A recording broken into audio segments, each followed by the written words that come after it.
Yo. What's up? What's happening?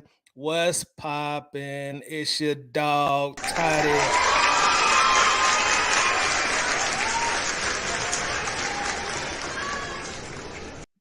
Ladies and gentlemen, we are officially back in the Waffle House. Let me thank everybody for coming through. Appreciate you coming through. Appreciate you coming in. We was off last week. The Waffle House was officially closed.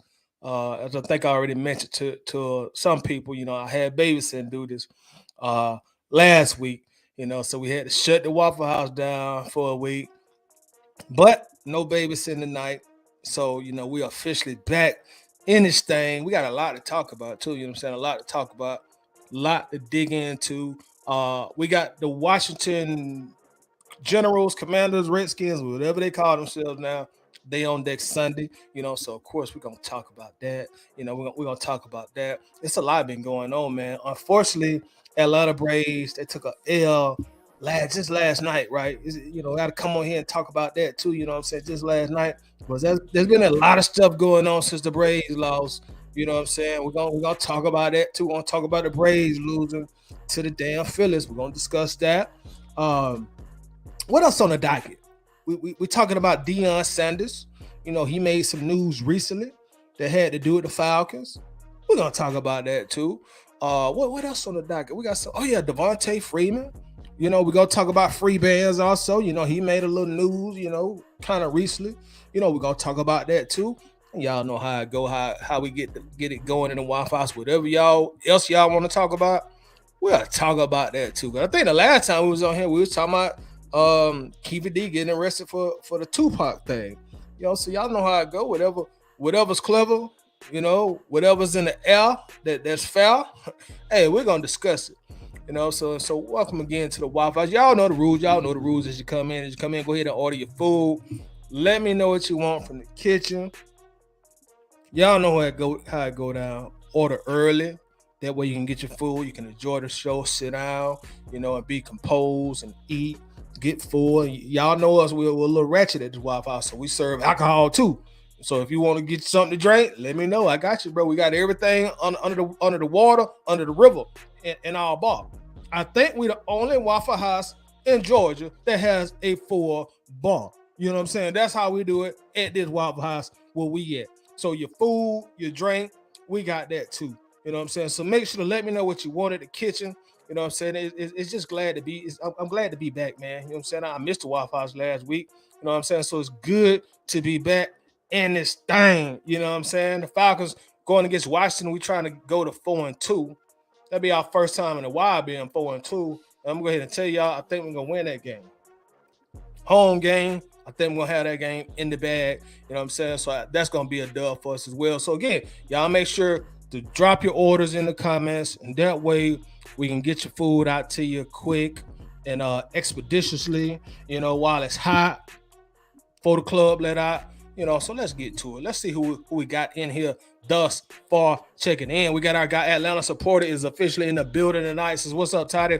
You the true, keep the amazing work. Many blessings for you and the crew. I appreciate you as always, Atlanta supporter, man. Thank you so much for always dropping in, showing love. I definitely appreciate that. Atlanta Sports is first in the chat this time. For the first time that's happening. Yep, you was in here first, bro.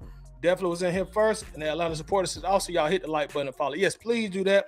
Let's get the commercials out the way. Everybody that's in here thus far that's watching on YouTube, make sure to hit the like button for me, please. Please, it really helps the channel, helps the algorithm, and that way YouTube will push it out to different places. So make sure to hit the like button for me. I definitely would appreciate that.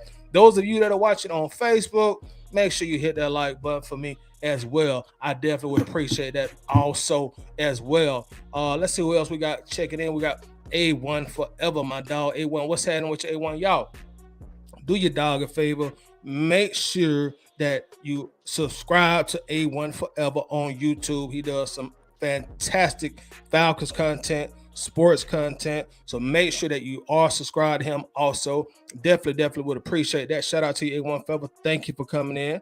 We got Marina in here as always. Marina, always glad to see you in here. How's it going? Says ABG, we ready to bang on Sunday. We're going to bang on Washington on Sunday. We're gonna bang on them, Marina. I can't wait. I mean, it's Friday. Tomorrow gonna be Saturday. So it's almost game time. It's almost showtime. I cannot wait, Marina. I got my guy Ray Ellison is in the building, checking in like his last name is Ben. What's happening, Ray? What's going on? What's good? What's good? Lisa Shepard checking in. How you doing tonight, Miss Lisa? Always great to have you in here. What's going on, Lisa?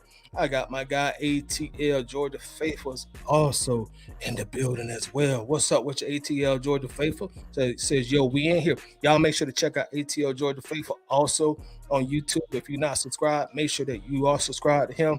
He drops some fantastic Falcons content, sports, Georgia sports content in general. So I know a lot of us content creators say this a lot of times when other content creators are in the chat. We always say, check this person out, check that person out. But really check everybody out, man. You know what I'm saying? We all are a tight-knit community, and we're all trying to, get our platforms to grow. So, as we give each other shout outs, make sure to follow these people.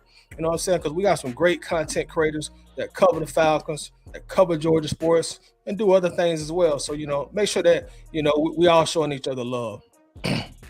Let's see. ATL Georgia says, ATL, let's hunt, let's get it. It's almost hunt time, bro. It's almost hunt season. I got my guy John Harris in the building, fresh off of Facebook sentence.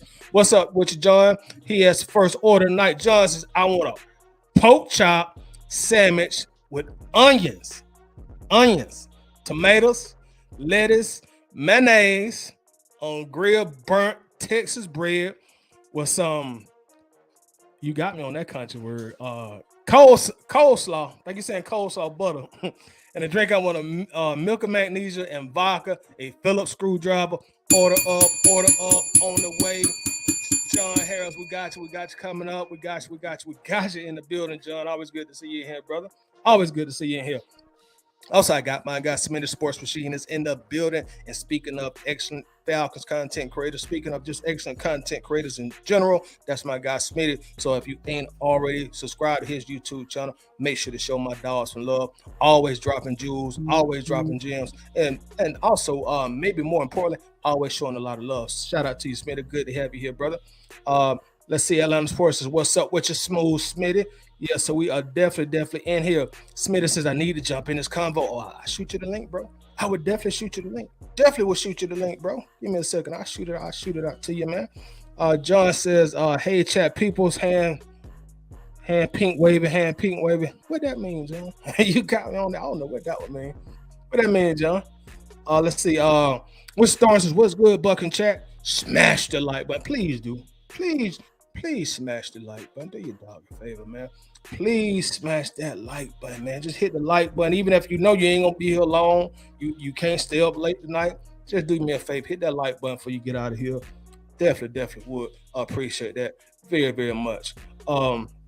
Lisa said, okay, is that new headgear? Actually, it's kind of old.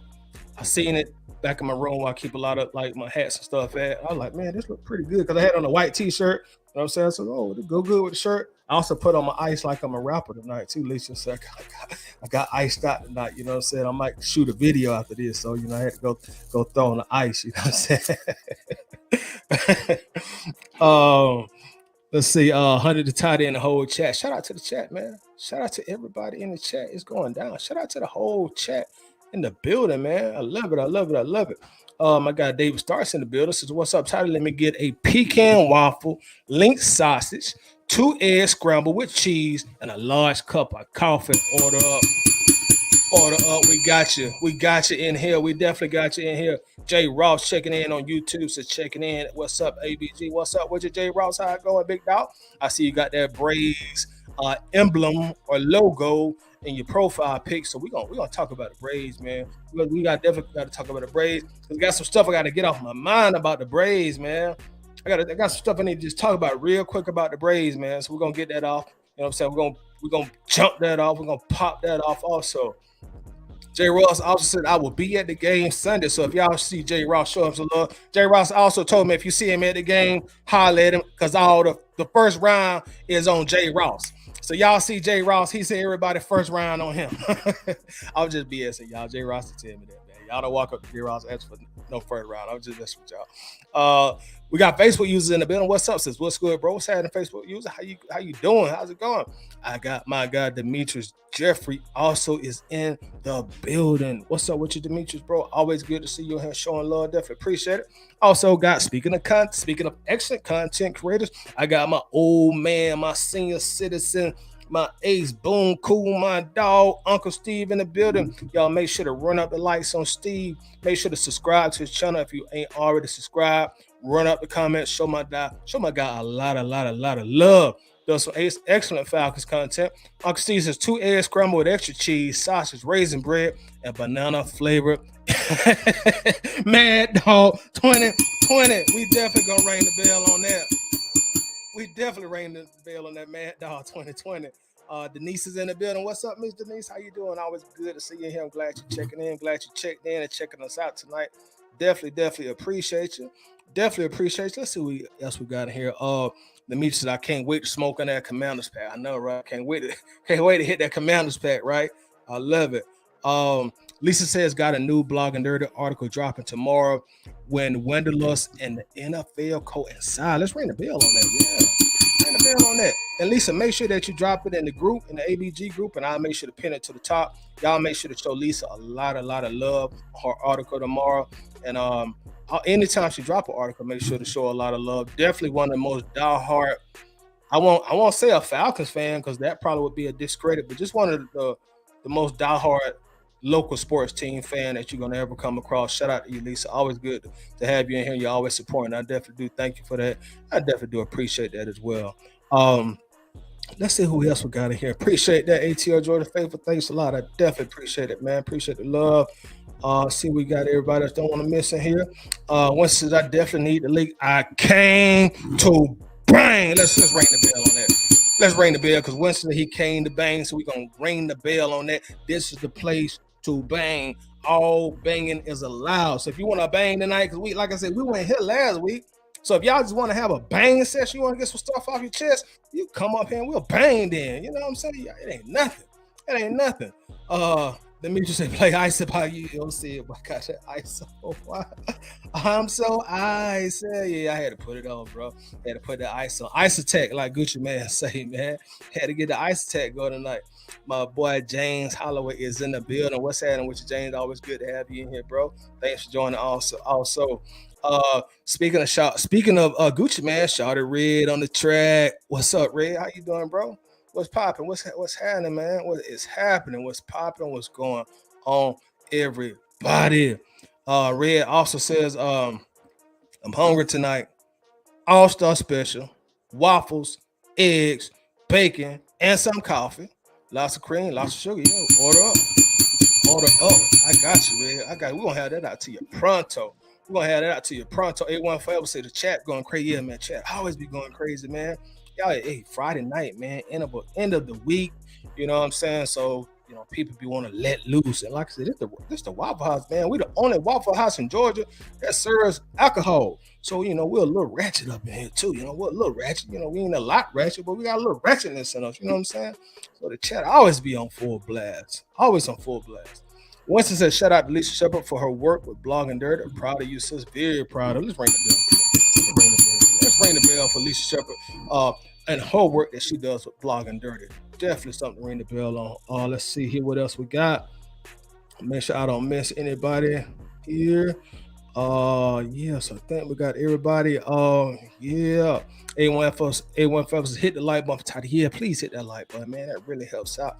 That really helps get the video out, man. So yeah, definitely hit that like button for your dog, man. I definitely appreciate that. Let me light up my cigar, man.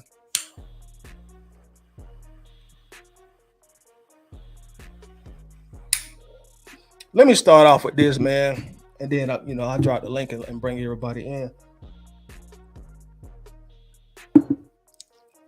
I'm gonna start off with this. Hold on.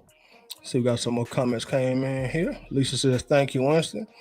ATL Georgia said, "In honor of Bijan, gave me a Texas bacon cheese steak plate with Long Island iced tea." I got you, bro. You want some vodka in that tea, bro? I said, we got everything back there, bro. You know what I'm saying? Just let me know. Let me know. Hey, hook you up, bro. Just let me know. Let me know.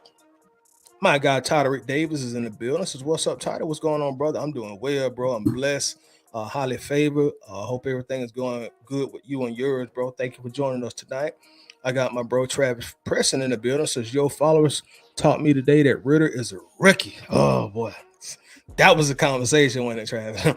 Damn, and give me that all-star with some orange juice. Orange juice. That's at Middle Georgia. We orange. See, I know Travis from Middle Georgia. Orange.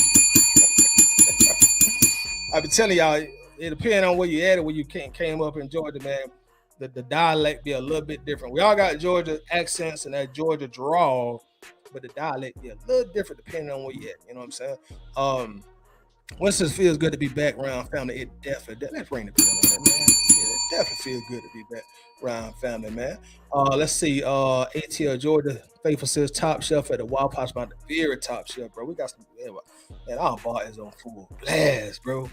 Our bar is on full blast. Now with the yeah, y'all know Travis Country here, man. That's that 478 shit. Yeah. That's that 478 shit in the building. Yeah. Hey man, let's start off with the Braves, man.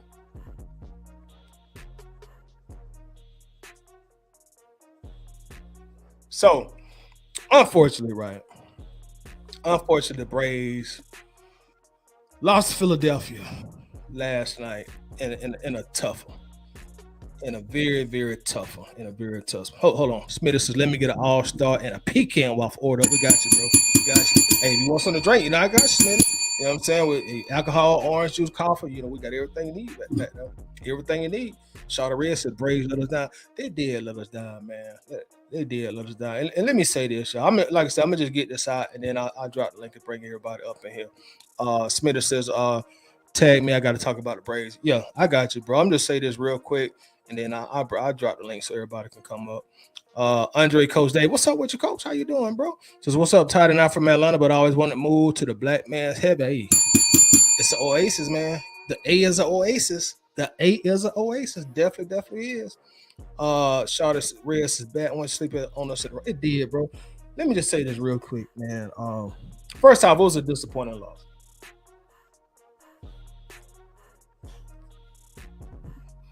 Disappointing loss, of course. Philly pretty much dominated us and they owned us the entire series. We was never in that series. We should have lost the game that we actually won 5-4.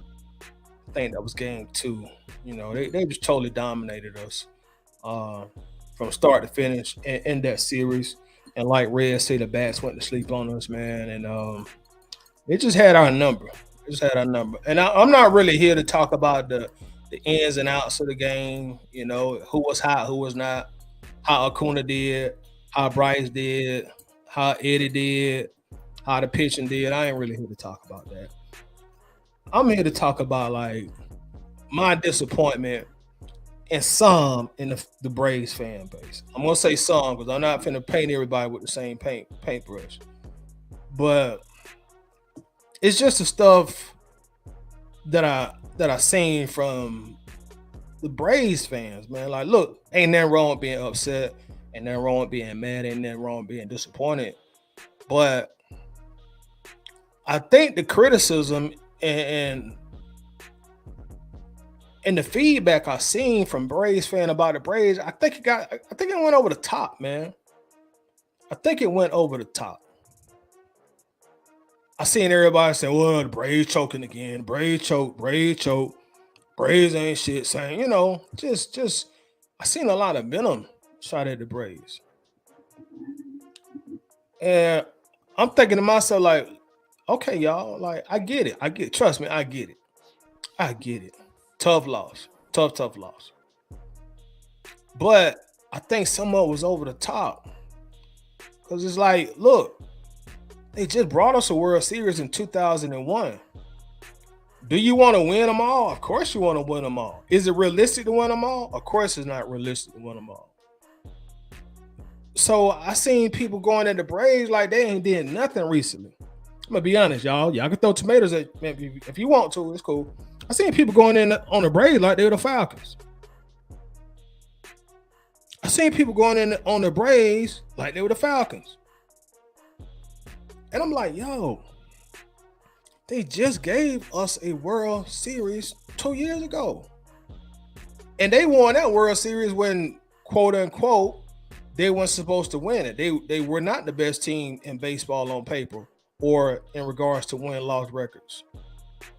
So why is there all this venom at the Braves? And I don't know about y'all timeline, but I know my timeline. I've seen a lot of people popping up who normally only pop up when the Braves are doing good and they win and they're in the World Series. And a lot of them had the most to say bad about the Braves. And I'm like, man, look, half of y'all don't even come out unless the Braves win it or they're in the playoffs. Then you want to put on your Braves hat and you want to tell everybody Acuna, your favorite player, and you've been down since the 80s. You've been down since the Dale Murphy, Bob Horner, Jeff Blauser days. Like, oh, y'all coming out now. You know, some of these people, and I'm talking about my timeline. Some of these people on my timeline, like, bro, I ain't never seen you talk nothing about the Braves at all. Never. I ain't never, like when they were losing, I ain't never seen you talk about the Braves. But now, since we were expected by Vegas and a lot of pundits to win the World Series, everybody want to pop out, and then when the end of the season didn't go like a lot of people thought it would, oh, now you mad at the Braves. Now you got beef with the Braves. Again, it's cool to be upset. It's cool to be mad, all that stuff. But like, look, let's keep it funky. Let's keep it 100 now. How many professionals, minus soccer, we're going to leave the Atlanta United out of this conversation. How many professional sports teams are there in Atlanta? Will somebody just help me answer that question? How many professional sports teams do we have in Atlanta? And I'm going to make it simple. Baseball, football, basketball. How many pro sports are there? You know, minus the dream. You know what I'm saying? No offense in that, but we're just going to keep it. Red says 3. Smitter says 3. Correct, 3. Braves, Falcons, Hawks. A1 forever 3. Atlanta Sport. Braves, Falcons, Hawks. And when y'all say 3, there's only one team in Atlanta that brought Atlanta a parade. That's only one. There's only one. And they brought Atlanta 2 parades. There's only one. We all here for the Falcons. We all love the Falcons, but Falcons ain't did it. Falcons ain't did it. They ain't brought a parade here. They ain't did no dancing on Peachtree. They ain't did no dancing in Cobb County. Hawks ain't did. Hawks ain't even been to the finals yet. So we know they ain't done it. And the Braves just did it 2 years ago. So I'm like, bro, y'all like show them a little gratitude. I get being upset, but show them a little gratitude, man. Like y'all really going over the top with your criticism. Oh, well, there go the Braves choking again. And let's talk about this choking thing. If you really know baseball, and I'm not trying to act like I'm a baseball wizard because I'm not. I don't watch all 162 regular season games. I'm not a baseball wizard. I'm a lifelong fan of the Braves. Been rooting for them since I was a little boy. But I'm not a baseball wizard. I'm not gonna act like I sit here and watch all 162 games because I don't. But the only team that reps the city of Atlanta who has brought a parade is the Braves just 2 years ago. And shout out to the Bulldogs, but they located in Athens. They're located in Athens. They don't play in the capital city of Georgia. And you just get a Super Bowl 2 years ago. So if you know anything about baseball, bro, them regular season records don't mean a damn thing at the end of the day. Them regular season records don't mean a damn thing at the end of the day. When it's postseason time, everybody's 0-0. And I wanted to ask some people, okay, well, how was y'all acting when they won in 2021 when they only won 88 regular season games? When they actually won, when you didn't think they would win, when they actually won the World Series back when you were really messing with the Braves like that, when they was pretty much a mediocre team until around August, teetering above 500, when y'all went messing with the Braves and they messed around and won the World Series, do you take their ring back? Because they didn't have the best record in baseball? But now, since they done set all these records and everybody talking about the Braves, okay, well, I'm a Braves fan again. Let me rep the Braves. And they didn't win it all. Now the Braves choke artists and they ain't this, they ain't that. It was just disappointing to see. It was disappointing to see, man. And I just think the Braves need some more gratitude, bro. They just won in 2021. I could understand if they hadn't won a recent World Series. I could understand it. But they just won in 2021, bro. I mean, like, that's what our fan base all about. Personal gratification. That's what we all about. Just what have you? It's all about me. I want a World Series. Bro, they just gave us one in 2021. Would another one this year would have been great? Hell yeah. I was disappointed. I was mad. I was upset, but I ain't finna just get up here and just start dissing them. It's the only team in Atlanta that represent Atlanta that got Atlanta on their name, a pro team that won one. And y'all, like, people just throwing the Braves in the trash can. You know, like, bro, like, they just won one. They just won one. Yeah, they didn't win last night, but give them a little bit of credit. They did just win a recent one. And the thing about the one in 2021 that was so special to me, check this out. The win in 2021 that was so special to me, because that came after we went through our 20-3 stuff with the Falcons, right? A lot of fans were in their feelings. A lot of fans still in their feelings. So the Braves winning that World Series, that helped alleviate a lot of that pain and trauma of the Falcons not winning when they should have. You know, I know it didn't happen the very next year, but it was just like, okay, the Braves at least won one. Okay, that helped a little bit on that 28-3. It ain't like a Falcons Super Bowl, but it helped a little bit. And let's be honest, before 2021, bro, wasn't nobody winning in the city, nothing. Bump it. Wasn't nobody winning in the state. Now I'll include the Bulldogs in this. The Braves kicked that championships trifecta off. It was the Braves who kicked it off. The Falcons didn't kick it off. The Hawks didn't kick it off. The Bulldogs didn't kick it off. The Braves won. Then the Georgia Bulldogs came behind them. Then the Bulldogs won again the following year. And then we finally got that curse taboo term off our backs. It was the Braves who did that. So show the Bravos a little more respect than we doing, please. A little more gratitude. I understand people upset, people in their feelings. I get in my feelings when the Falcons lose in the regular season. So I know people in their feelings when the Braves lose in the playoffs. But like, especially the bandwagoners who only show up when everything going good. Hey man, like, that ain't how it gonna work. We're not gonna throw the Braves in the trash can. You take the Braves out the city of Atlanta, and the city don't got no pro championships. Again, Atlanta's in Athens. It's the Georgia Bulldogs, but they're headquartered out of Athens, Georgia. About 90 minutes from Atlanta. So we're not going to do the Braves like that. Like, all y'all bandwagoners now, look, y'all just came when y'all just thought it was going to be good and gravy, and that's what happens in the postseason. That's what happens in the postseason. The team with the best regular season record, that don't mean jack squat. And again, the Braves won their last World Series, and they had only won 88 regular season games. So do you neglect that World Championship, that World Series that they won when they only won 88 games? Are you not repping that? Did you not have a good time? Was the parade not dope? Again, I understand, like, we upset they lost, but bro, they just won. Well, you ain't gonna win them all. They got like probably a 4 to 6 year window where they still gonna be in the heat of things. So it might take another year, it might take another 2 years, it might take another 3 years. But give them a little grace. I think they've earned a little grace. The only pro team to have a parade in Atlanta, Georgia. Give them a little grace. Yeah, we know what happened in the 90s. I remember. You ain't gotta remind me. And you don't choke if you ain't led in the series. You can't choke and you never led in the series. Ain't like the Braves had a 2-0 lead and they choke. That's a choke. You got a 2-0 lead and you lose the best out of 5 series. Okay, you choke.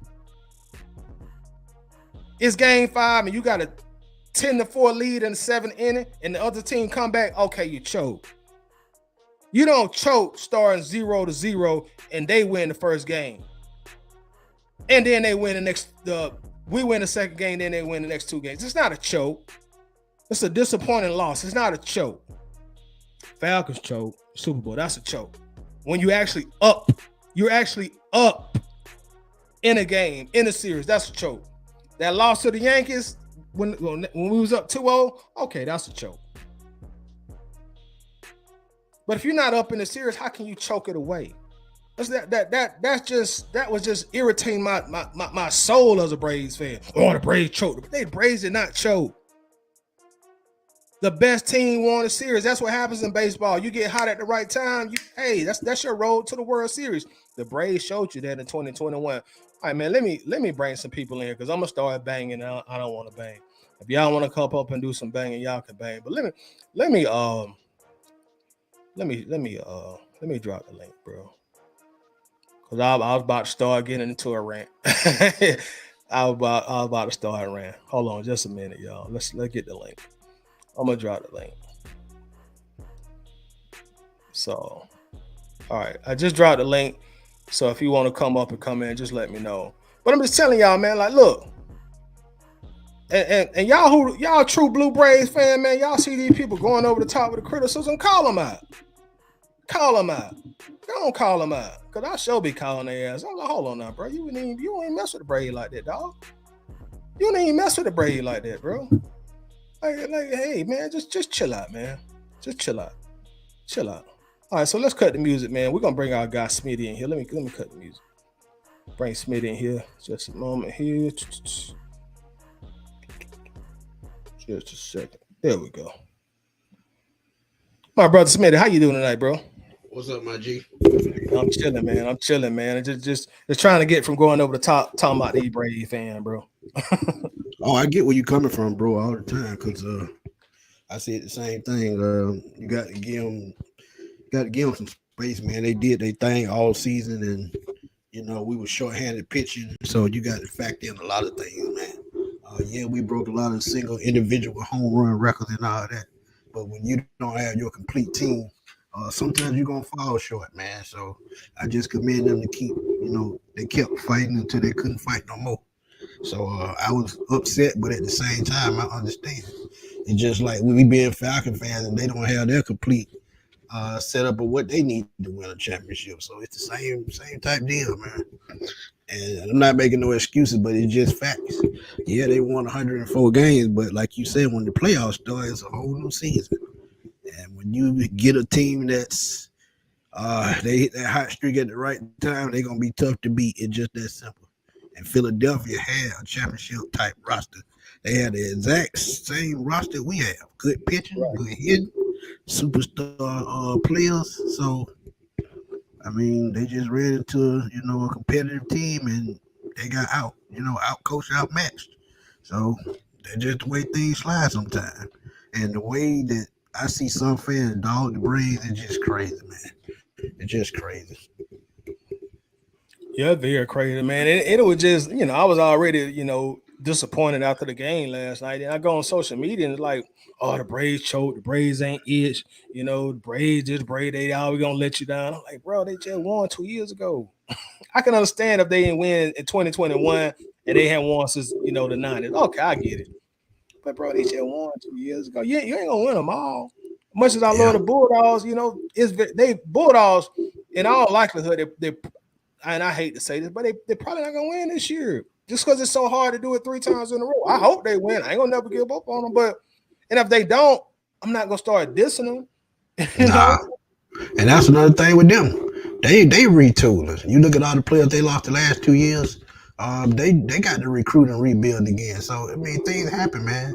Things happen. So if you're gonna be a fan, you're gonna be a fan through thick and thin. And trust me, like I told you, Title, a long time ago. A lot of these fans that's around now, when I was growing up in the late 80s, early 90s, they wouldn't even been a fan because they wouldn't even been studying the Falcons. Let's be real. Right. Right. We around the same age, so you know what I'm talking about. I know exactly what you're talking about, bro. So yeah, so miss me with that, man. Miss me with that.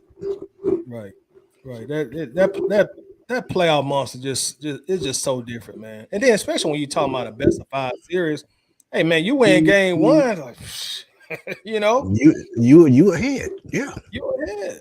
You win that game one, the best of 5. You ahead, man. And see, when we were growing up, man, it was best of 7, and you didn't. It was just a pennant run.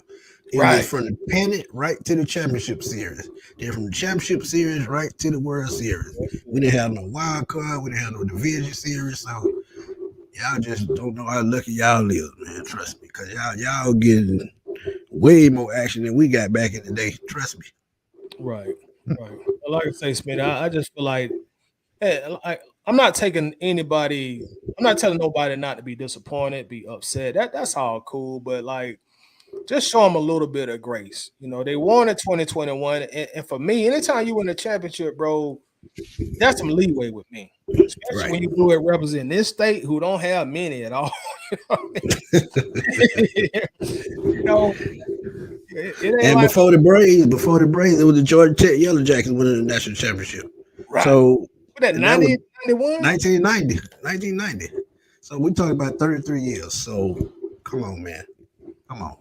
Right. And like you said, the Braves won 2 championships. They done won something at least. So they doing something right. And guess what? If they get their full repertoire of players back next year, hey, we might be in for another championship run. Right. But you got to be patient, man. You got to be patient. Right. They're not gonna do it every year, man. We would like them to do it. Like we ain't them Yankees of back in the days, we ain't Alabama back in the days, and that's why they call them a dynasty, Smitty, because it's very unusual to have a streak of championships like that. I mean, Georgia going back to back, that's abnormal. It don't happen that often. Nope. So I mean, when it happens, it happens. And if you're a fan and you want to receive an end of that, cool. Especially if you're a fan, you didn't just jump on a bandwagon. They win in 2021. You don't win in 2022. You don't win in 2023. Okay, cool. Still had a spectacular season. Hey, let's run that thing back next year. We're gonna have a squad these next 3 to 5 years. I think we'll be right in the thick of things, bro. Hey, and think about it, man. Think about it. When you talk about winning a championship, do you know how hard it is to do that in college football, to keep recruiting and getting the top players in the nation? Yeah, Nick Saban did it for a long time. But Kirby Smart was probably the reason why that was happening, as you can see it with Georgia, because he's taking the recruits from everybody. So as I look at it as a whole, man, Georgia rebuilding, Braves, they got a good team, but they missing a lot of players. Kyle Wright won't even be playing next year. So he didn't play this year, he didn't play, he's not gonna play next year. So you got to go out and find a third starter for the rotation. We don't even know what's gonna happen with Max Fried. So I mean, we got a long way to go, man, this whole season. So I mean, just be patient, man. Just trust the process, like y'all always say, with Desmond Ritter. So trust the process with the Braves as well. Trust the process with the Bulldogs. Trust the process with the Hawks. So I mean, that's just the way that go, man. That's just the way that go. Right. But let's see. Smitty, let's bring our guy John in here real quick. John, you with us? Hello. Good evening, sir. John up late at night watching Player Club. You hear Waffle House. Yeah, you ordered him a pork chop sandwich. Hey, y'all recognize this? I ain't got my glasses on, John. Yeah, okay. Starberry. Stephon Marbury, yeah. Hey, man, let me tell y'all something. The man tried to change. He tried to change the game. I had to support it. He said, "The hell with them high price $100 shoes. I'm gonna sell them to you for what they make them for." And gear and all that stuff. And they was only selling them at this college place, man. I bought a boatload of that stuff, and I'm on still wait now. Oh man. Well, John, let me ask you this as a true blue Atlanta Falcon, and born, raised, bred, fed in Atlanta, Georgia, and the unique thing about you, John, is you are very tough for your team. So, give us a little feedback on what we talking about with the Braves. Where you stand at? Well, I stand in the inestimable position of disagreeing with you gentlemen about this. And the reason why, see, I want all of my Atlanta teams to be successful. I do not want them to be laughingstock. I don't want people to talk about us as chokers. I don't want people to disrespect the Atlanta mark, no matter whether it's the Hawks, Braves, Atlanta United. But you can't say the Braves choke, though. You can't say the Braves choke because I did not say that they choked. You was implying. Say that they choked. They blew an opportunity. Now, one thing you guys said that I agree with 100%, the playoffs are a different animal. This year, these playoffs were a totally different animal because they changed the format. Yep. They changed the format. Now, questions need to be asked as to, Braves, what did you do to prepare, if you could have prepared, for this new format? Because, see, it was last year 7 games, then you go to the NLDS for 7 games, and then you go to the World Series. But this was best 3 out of 5 here because they added another wild card. Right. Okay. So this is not a series where you can catch up in. This is a series that if you are the dominant team, you're supposed to hit the ground running. Plus the fact, this time off that we had the Braves had a lot of time off. And that was the problem. That was the problem. And see, that's the thing that really disturbs me, because what did you know, I don't know if there was anything that you could have done about that. Okay. I don't know if there was anything you could have done about that as far as getting yourself ready or getting yourself intense or having that, killer mentality that the Phillies have used. And coincidentally, gentlemen, it was the Phillies that knocked us out last year, and it was the Phillies that knocked us out this year. So that's some extra animus, because the question is starting to be asked, how did the Phillies knock y'all out 2 years straight? What is it about the Phillies? What is it about the Phillies that they have turned into the Atlanta Falcons, San Francisco 49ers? Because you remember how the Falcons, the 49ers, were our nemesis for a long time until 1998, when we finally beat them and went on to the Super Bowl. And that's easy. That's personnel. We had the perfect personnel for that team back then. And just like I said earlier, when it come to pitching, when we went on that run in 2021, we had some of the best pitching down the stretch. This year, the second half of the season, the pitching went downhill. They were giving up runs left and right the last 3 weeks of the season. You seen them winning 10-9 games, 7-8-7 games, and things of that nature. Then when they get to the playoffs, it's the same story. So you don't have Kyle Wright and Max Fried, he's struggling. Spencer Strider, really the only pitcher you got that's being consistent. And that's not going to fly in the playoffs. Let's be real about it. What were the Braves known for in the 90s? Pitching. So now, go ahead. There were people asking at the trade deadline, why Braves didn't you go get some pitching? And I said that. There were people asking about that. The only thing they did, I think they got an outfielder, right? I think they got an outfielder, and that was it. Yeah. But they needed pitching. But didn't go get it. So people are rolling the Braves because of the fact that they didn't make moves in order to be ready since things were starting to unravel. See, a lot of this angst is because of what, okay, now I think 92.9 was talking about it, and I know a couple of people, as well as you, Smitty, were talking about the fact that they needed pitching at this time because, they were leaking like a seal. Okay? Oh, yeah. Yes, that was the case. The question is being asked now, who's responsible for them not going and getting pitching? Is it Snicker? Did Snicker reassure them, say, hey, we'll be all right or whatever? Or was it was it the front office? No, I'm gonna tell you what it was. I'm gonna tell you exactly what it was. They were expecting Kyle Wright to come back. They were expecting Matt Freed to come back at full strength, and they feel like if they got those two pitchers back down the stretch, that would probably carry them over. Because let's be real, in the playoffs, you only have a 3-man rotation. Like in the regular season, you have 5-man rotation. Playoffs, 3-man rotation, and some of those starters go to the middle relief, and most of the time, starters only pitch 5 innings, and the bullpen carry you the rest of the way. So they couldn't do that this year. So it was just pitching. To me, pitching was their biggest problem, like you said.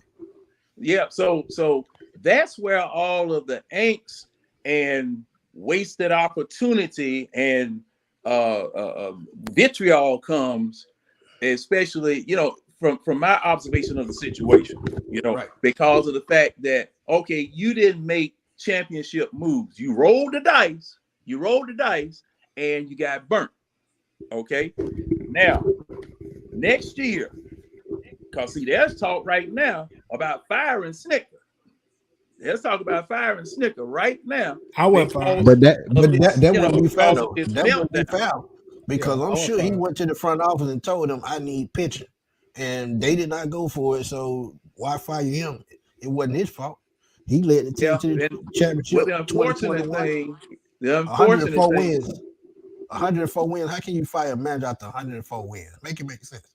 Hey, the Lakers, Paul Westphal got fired after winning the championship. So, yeah, I remember that. That was Magic Johnson, wasn't it? Yeah, that was Magic Johnson. That's different. Hey, man, let me tell you something. Dixon Wade, let me tell you something, boss. Larry, I really appreciated you guys Sunday. Man, I was on I-65. I searched everywhere, high and low, trying to get the football game. You guys were the only one that came through. That was very, very entertaining, and I really, really appreciate that, sir. Well, I appreciate man, you. I'm gonna send you another doggone $10 because, man, I mean that was just good. That was just great. And everybody, the Dixon way, look here. When them jokers go raiding other folk, raid with them. With them. Go get them. Yeah, we try to spread the wealth, man, and try to if you put good energy out there, I believe it come back tenfold. So that's why we do the raids at halftime and stuff like that.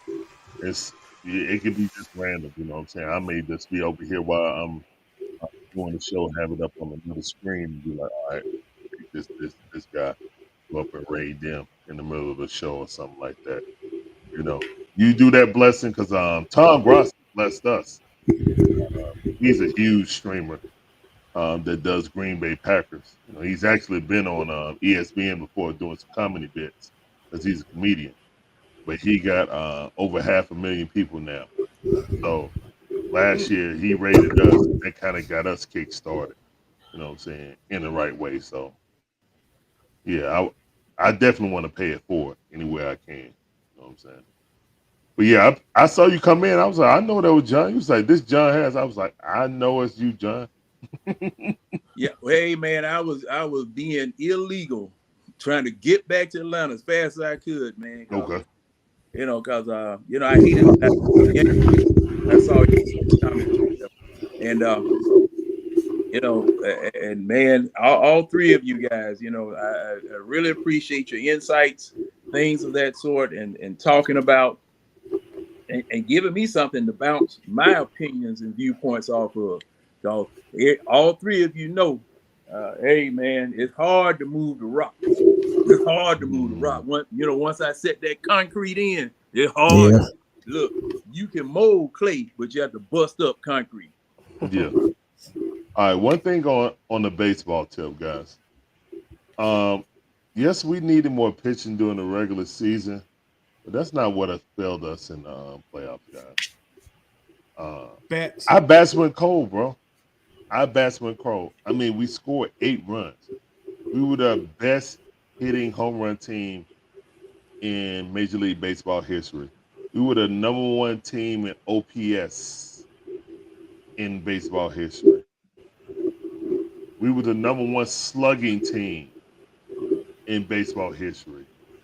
There were plenty of times that we had bullpen games that we won 7-5.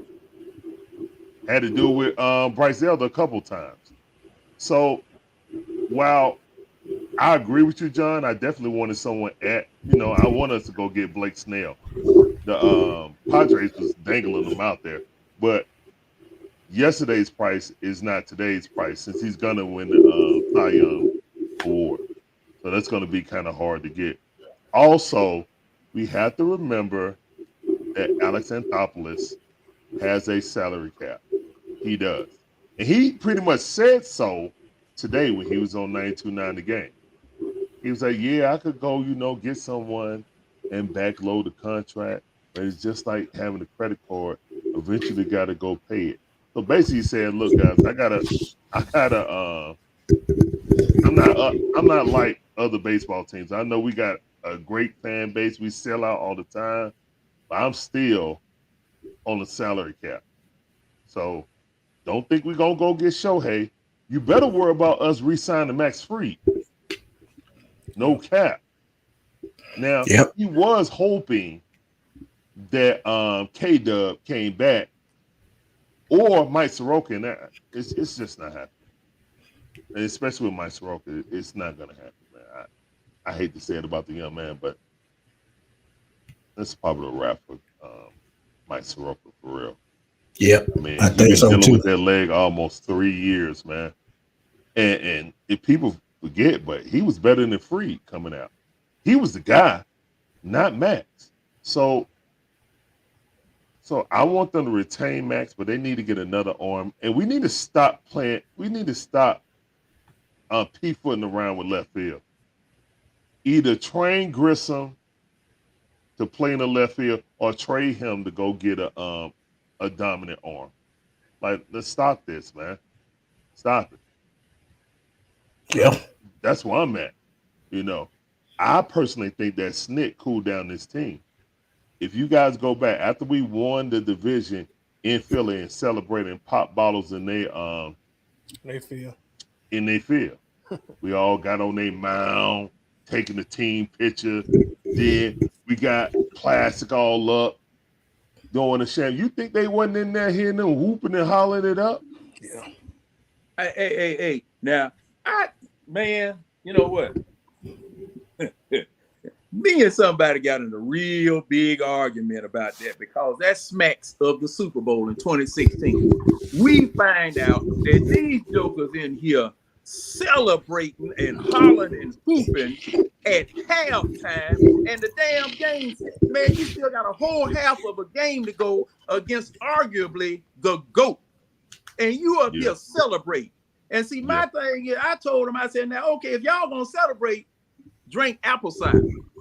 Don't bring no damn champagne out there. Champagne is reserved for World Series wins, for NBA Finals wins. No. The mission is not finished. You won the division, fine. You qualified to go to the playoffs, fine. But the mission is not finished until you hold that big trophy up and have that strap of gold around your waist, like the wrestlers always say. You got to doggone finish the mission to be able to celebrate like that.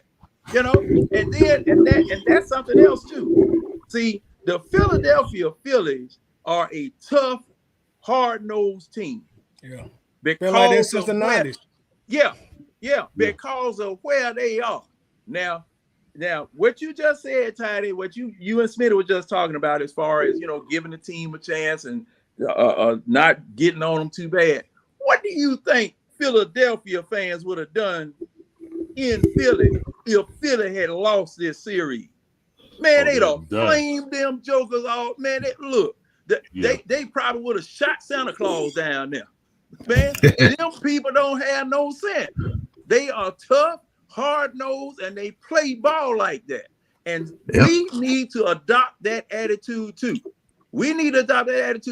How many times you gonna let your star batter get hit and you don't do nothing about it? I mean, they just beating that man in the back like it's all right.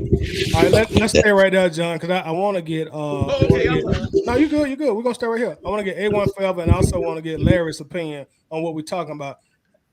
Hey, y'all too. We're like, what do y'all think of how the fans reacted to the Braves? Well, Braves fans specifically, their reaction. Do you think they were too hard on the team, or do you think, like John say, that tough love is warranted? Well, don't get me wrong. I mean, you always want to be a winner. So, I mean, I get it. Don't get me wrong. I get it. I get the anger. Best record in baseball, best team in baseball, you ask me. But in the playoffs, they just didn't perform like it. And, of course, the format, like John was saying, it changed. And I don't believe the Braves could have done anything to prepare for that. I mean, it was just a change, and you had to roll with it. But the Braves, they wasn't hot at the right time. They cooled off. And it was the bats. It wasn't the pitching. It was straight up just the bats. Well, this is a team that averaged at least about close to 6 or 7 runs a game. But in the playoffs, yeah, see what I'm saying? Like close to 6 right there. So, but in the playoffs, it was like about 2 or 3. Like 4 2. games, Best average since 1915. Oh my on goodness. score. So you over 100 years. Historical season that we shit down the bed. Excuse me. That we crap down the bed. I'll put it like this. The Phillies were the only team that could have beat us, though. The fans have a right to be upset, but not the ones that ain't never watched the game. Nah, not at all. Y'all, not the guy you ain't even watched one game, bro. You don't know nothing about baseball. You just jump on the bandwagon saying, "Oh, Braves lost, whatever." Like, man, if you don't shut your ass, like for real, man, like shut your ass up, bro. Like go about yourself, man. Like go about. Like, all right. Here's my thing. He ain't lying. I'm upset as a fan because I'm sitting on this couch right here doing about 157 games out of 162 game season. The only reason we missed those because the NBA Finals, we just wanted to finish that out. Right. I see that Bryce Elder, the Bryce Elder of the first half was not the Bryce Elder of the second half. Indeed. I see that last year we locked up the division after climbing and clawing our way back and spending all that energy. He won the rest of everyone, and we got swept that last series. But it didn't matter because the tiebreaker, we already won the tiebreaker. So we swept the Mets and then won one more game after that. Like 1 or 2 more games after that. After that, we lost all the rest of the games, but it didn't matter because he started resting everyone. Brian Snitker did this last year. I was hoping that he would have learned from that mistake because we went into the playoffs cold. Now, mind you, that wasn't nothing but maybe one series worth of rest and then the break between the wild card. Once Max Fried and Uncle Charlie got hurt, he put it in cruise control. This ain't about the 5 days, the 6 days that they waited for the wild card. This is about systematically cooling the hottest team in baseball history was done by Brian Snitker. If he didn't win a World Series, he should have been fired and left in Philly. That's how pissed off I am, bro. Like, I literally sat here and I said it. I was like, okay, I'm seeing Tricky Nicky playing for Arcia. Who's cold? Arcia. I see Tricky Nicky playing all throughout the infield, giving at least him, James Forrest, and someone else, and Kevin Pillar. They're resting people, 2 people at a time, for 3 straight series. How are you gonna stay hot? Ronald was on a 45 and 80 pace before he did that. And now you take it. but he had that little calf pull too. So that really told him, I'm not doing nothing, man. I'm about to start rotating people, giving them rest. And you did that 3 series, not 1 series. You literally did that. So basically, the Braves haven't played real baseball in 2.5 weeks, and they coming up against the Phillies, who is foaming at the mouth, ready to go at the Braves. But we ain't never beat the Phillies in a playoff series, ever. We ain't never beat the Phillies in a playoff. Look it up, ever. So with that in your mind, why you? I'm telling you, man, if he didn't win that chip 2 years ago, his ass should have stayed in Philly. That's all I got to say, man. He lost this series. He literally wasted the best offense in Major League Baseball history. We knew our pitching was trash, even though they stepped up. Spencer Strider, he gave up solo home runs. He gave up 3 runs each game, and it wasn't enough for a team that averages damn near 6 runs per game. Why? Because our coach cooled them off. That's what happened. That's exactly what happened. There is not one person on this planet can tell me different. If this was child support court, he'd be in arrears. I'm saying you got to score runs to help your pitcher out to keep that man, not to have that pressure on that man. Because see, thing was now, let me see. Now in 95, when we won against the Indians 1-0, look, game 7, everybody in this city. Because I was down at a hotel right at the airport because me and a friend of mine went down there to watch it there. I couldn't watch it at home. I had to watch it with some people because I was on suicide watch. Okay. We were hanging on every pitch. And after having watched that 1991 World Series, man, I didn't have no energy left. Because 1991, look, man, we were hanging on every pitch that was thrown. Yeah. And then when Bobby Cox made that dumb move to put old Oil Can Harry in there instead of Alexandro Pena, we gonna save him for game 7. And you could have ended it in game 6 and then gonna try to blame Lonnie Smith on a base runner. Oh, y'all, man. Boy, no, it was Lenny's fault, though. No, you should have got it done in game 6. It should have been done in game 6. I agree, okay, but it was Lenny's fault. Oh boy, and that's what I don't want to happen no more. That's what I don't want to happen no more. That's why I posted what I posted in the group, because see, I don't want this to happen anymore. Don't put pressure on yourself. Changing the lineup. And changing the lineup for the doggone World Series. For the playoff. Why you do that? He did that in the last 2 series. He was tinkering. That's what I was talking about. Having people go off, sit, or they play 1 inning, take them out, whether they get a hit or not. I mean, Brian Snitker did this, man. He ruined the momentum of the greatest hitting team of all time. It's all on Brian Snitker, man. It just is. Oh boy, that's rough. Well, let me ask y'all this. Switching gears a little bit. Yeah. We had Deion make the news. We're gonna kind of get to something Falcons related at this point in time. Deion, he was talking to a Falcon scout, and pretty much told the Falcon scout that he wanted the Falcons to draft his son. In fact, I'm gonna play that real quick, y'all. Give me a second. If you ain't seen it. Oh yeah, they winning 29-0 right now too. Shedeur looking real good.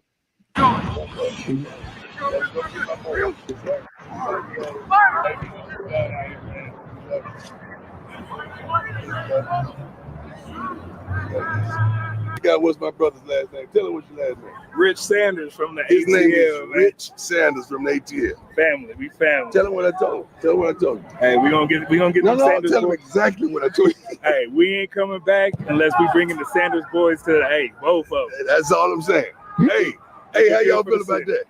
Hey, how y'all feel about that? Okay, it'll definitely be good for the city. Okay, Smith, I know you've seen it already, but like, what's your thoughts on what we just seen there from Deion? He just doing what a dad's supposed to do. He's supposed to promote his kids. And if he want to go to the next level, which I expected him to do, and I've been talking about this since last year, if he want to move to the next level, he's free to do so. People always say he said he didn't want to coach in the NFL, but like I don't know, with Deion, money talks. So if you got the money and you got the space for his kids on your team, hey, expect to see them wherever they may land. But Atlanta would definitely be a great spot because, as I said on the previous video, man, you talk about Black Hollywood, Mecca of the South, the way the city is growing with entertainment. Deion could rub off on every single franchise that we have. We just talked about earlier how many championships do we have in the city? Just 2. So you get a Deion, man. It's a game changer. That was Lil John. You ain't know? Oh, okay. All right. I thought that was a fire. So I know you, Smitty, you say he's doing what a dad's supposed to do. So let me ask you this: is that something, Smitty, that you would be in favor of, or do you think Deion doing a little too much at this point? As a Falcons fan, not him doing what he's supposed to do as a dad. As a Falcon fan, he just giving people wishful things. He just advertising. That's all he do. He a walking billboard, so that's what he's supposed to do. And as an Atlanta Falcon fan, I know his attitude and I know the way he carry himself, so it doesn't surprise me. Anybody outside the media that didn't live in Atlanta when he was here, they don't really know Deion. But everybody that's been here for the last 34 years when he got drafted, they expect this kind of behavior. So it doesn't bother me at all. However, depending on how this season goes, hey, we could see a change, but we'll let the future dictate that. Because let's be real, if they win out and make the playoffs, Arthur Smith gonna be here for another 4-5 years. Yeah, indeed. Yeah, man. That's another thing too. Going to piggybacking off of that point.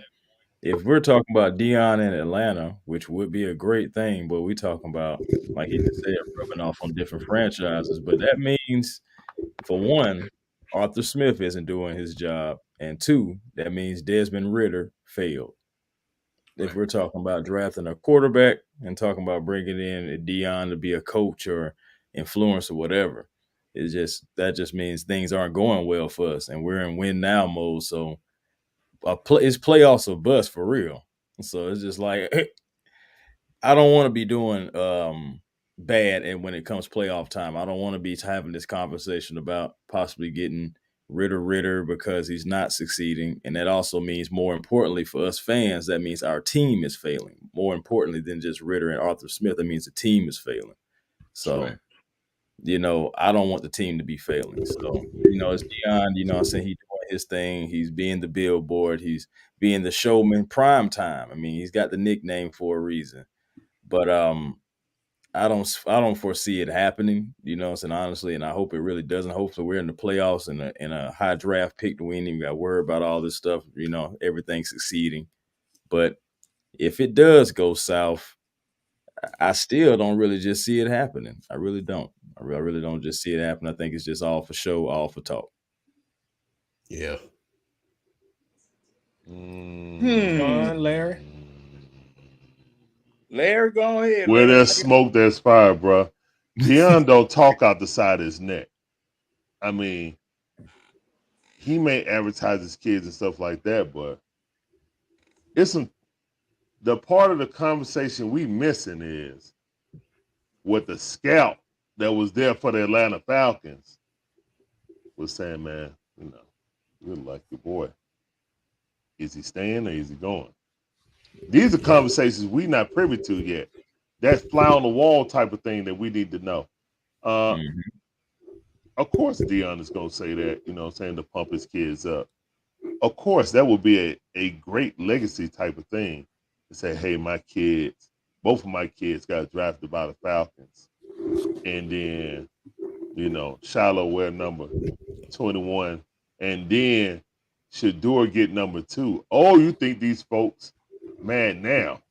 He ain't getting number 2. Yeah, I'm gonna say Yeah, I know he can't. they're not gonna get it. Oh, He might that's get right. 22. That's right. He did say yeah, Arthur did say no one will wear number 2. He'll get 22. Well, he needed to do 21 like that. Like, oh, what happened between Arthur Blank and Deion Sanders? That's what I want to know.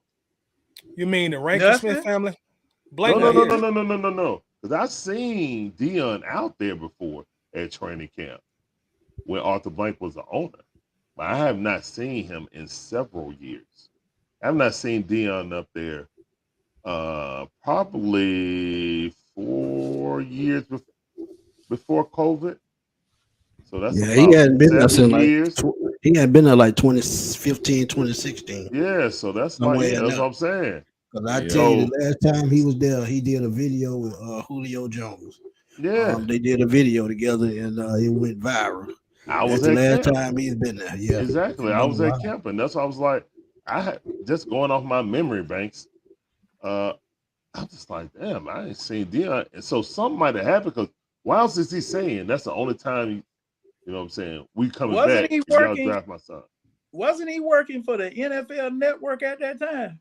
I think he was. Yes, he was. Yeah. See that? Yeah, he was working with the network. Now I don't know whether that factored into that or whatever, but I know that at the Super Bowl, I don't know if you, because I remember you saying you were down there, but see, I was standing right in front of the Fox or the NFL Network broadcast spot there.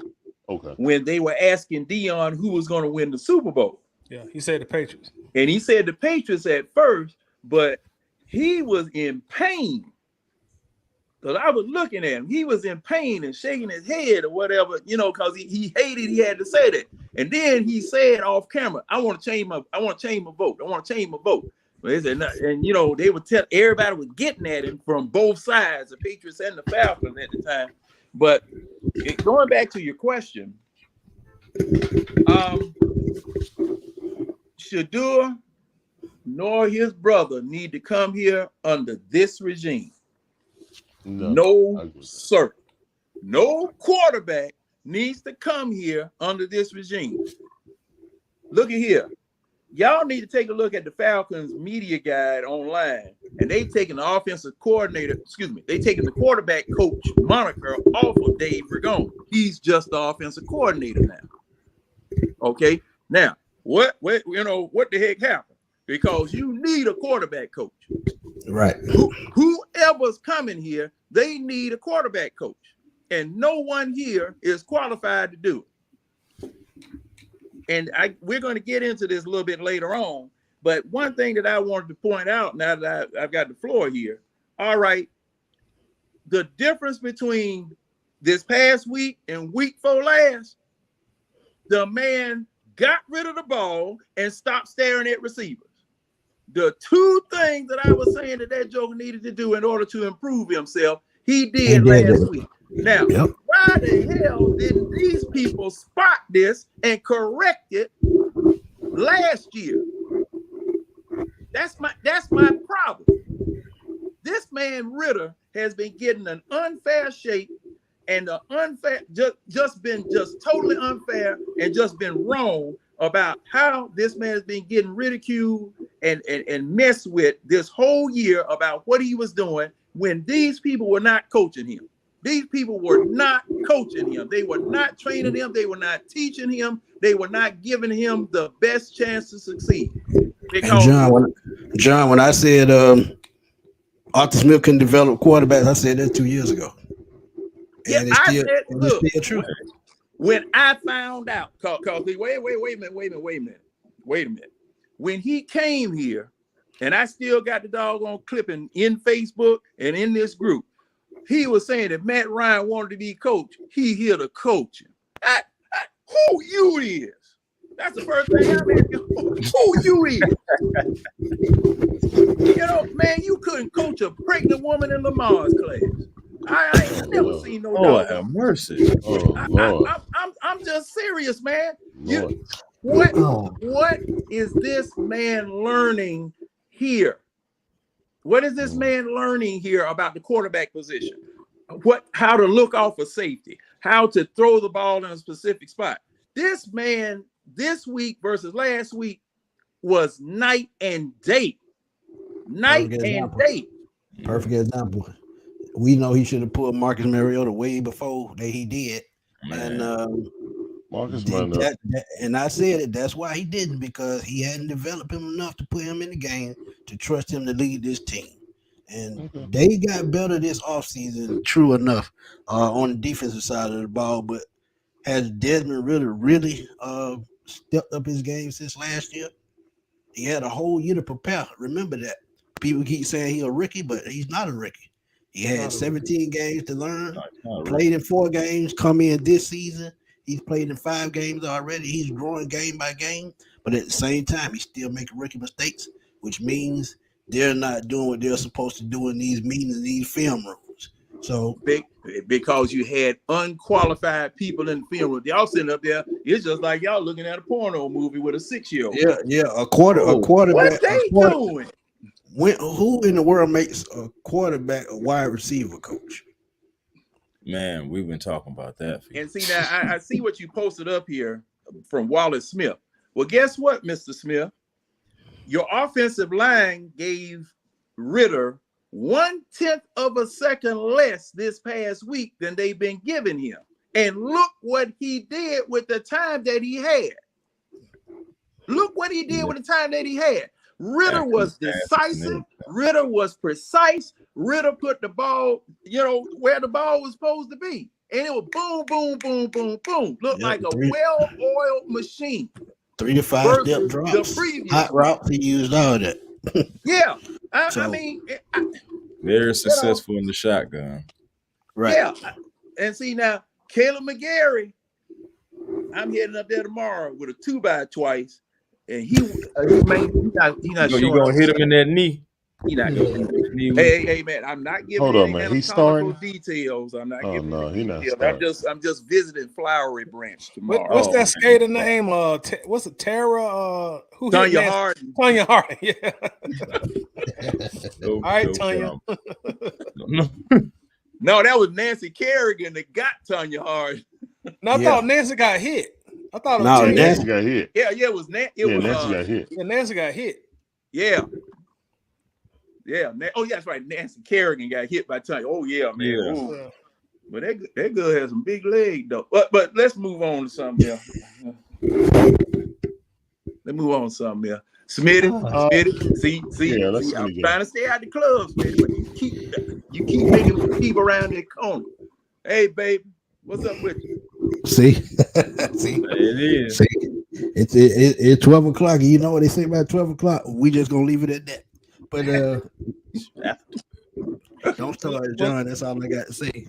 Let me ask y'all this: do y'all think that Ritter's improved performance last week was a result of him vastly improving, or was it a result of we just played a team that wasn't really good on defense compared to maybe the Detroit Lions or a Jacksonville Jaguar team who was very physical? Nope, they just got back in the film room, just like I said they needed to do after the Jacksonville game. So as I look at it, they got back in the film room. They drew up some plays that he was comfortable with, and that's what they ran during the game. So at the end of the day, that's all they have to do every week, week in and week out. Coach this team like they're supposed to. Coach, he's an offensive line guy. Ain't no way in the world that offensive line should have been playing as bad as it did against Jacksonville. That was just awful. Yeah, so I think it's just coaching. It's just coaching, man. That's what it's coaching down to, fellas. Well, and I'm now I asked this question prior to the Jacksonville game about when they were supposed to leave Detroit and head to London. Now, someone, and I don't know, somebody in the chat or one of you guys tell me, is there a league rule that they couldn't leave before Thursday? Because somebody told me that there was a league rule that they couldn't leave before Thursday, and I didn't investigate that to find out. Nah, because they stayed over there the whole. What's the name? Stayed over there the whole time. Jacksonville. Well, Yep. Jacksonville had a They game. stayed over 2 weeks. Yeah, they stayed over 2 weeks. Yeah, ain't no rule about had that, a game man. that Ain't next no week, rule so about that. didn't make no sense for them to fly back. Nah, ain't no rule. You know, so my thing is that Thursday, like I said, and me and I think it was Kelly that came on and we were talking about this in the group, that he should have left Detroit heading for London. Yes, I agree. That night, got you some tea and crumpets and some fish and chips and ate whatever it was they were eating. Some cold poke beans. The cold, you know, and that hard roll. What do they drink over there? Oh, ale or whatever it is, or good mead or whatever. And y'all stay over there. Get used to the place. Walk around in the grass, you know, whatever. Get your sight lines together. I mean, get acclimated to your environment, because they went, man, look, you playing football by your biological clock here in Atlanta. You were playing football at what, 9 in the freaking morning? Yeah, I really didn't agree with that. Going over there. You got fans over there before the team. That's crazy. You know what I'm saying? You got fans that literally left here in Atlanta on Wednesday. You know what I'm saying? You got there before the Falcons. Well, that's crazy, man. I mean, you're professional team. Go ahead and get your ass over there around Monday, Tuesday. You know what I'm saying? Get your body acclimated, then have a practice. You need to practice over there. You know what I'm saying? Not practice here, then go over there. So that means you ain't practiced since Thursday. You just had a walkthrough. What are we doing? Yep. Because you remember that West Coast trip. Another reason why they was rusty. You remember that West Coast trip we used to always take 4 times a year against the Rams and the 2 times a year against the Rams and the 49ers. Yeah. Yeah. And look, stop in New Orleans. Yeah. You know, hey man, and that's just 3 time zones. Yeah. That's just 3 times. It really didn't make any sense.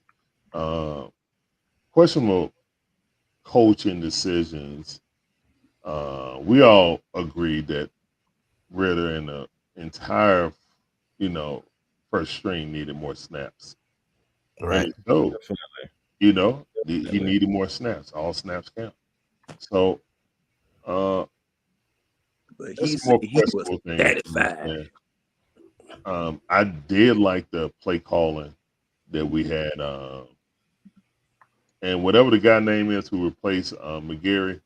Storm Norton. Yeah. Storm and Norman. Yeah. Keep him in there.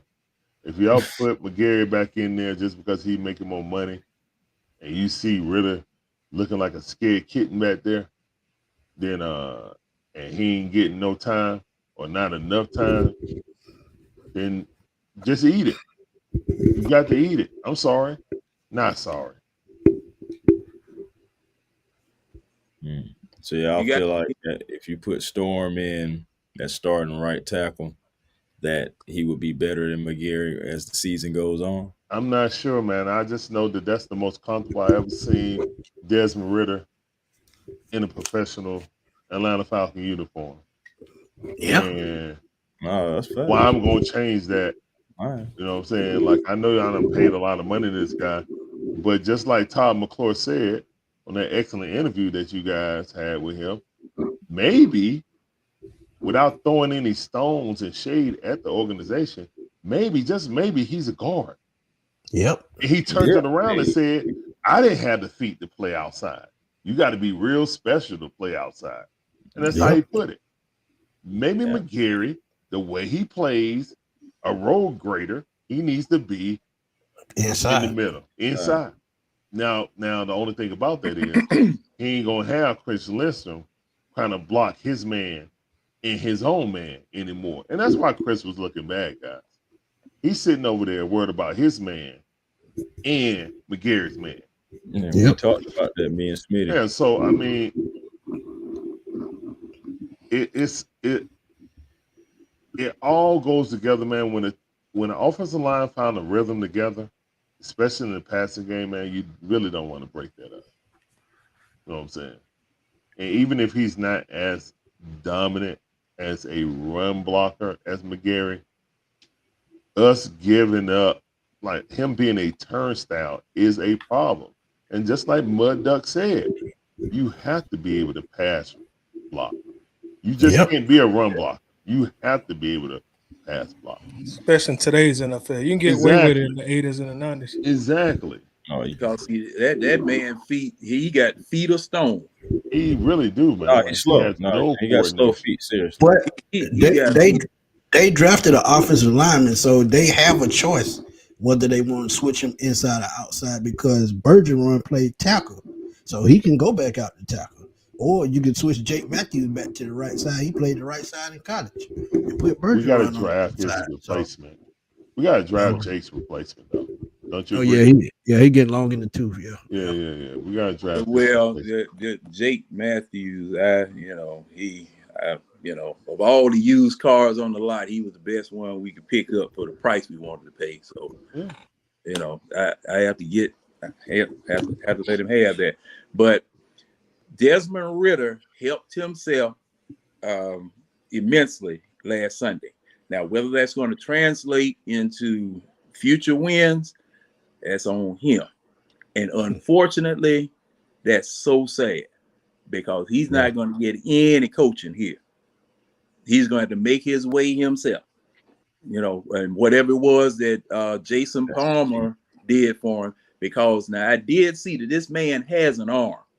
He got an arm, and he was fitting balls into tight windows Sunday that previous weeks they were getting picked off. Yeah. They were getting picked off. They were getting batted. They were batting his balls down in the line. They were picking them off. And when I saw that man turn his head, look this way and through that way, man, look at him. I saw this after I got back home. Because there were, I think the broadcast, the little bit of the broadcast that I heard, he turned his head. He actually turned his head. Did he go to the chiropractor this week? He turned his head.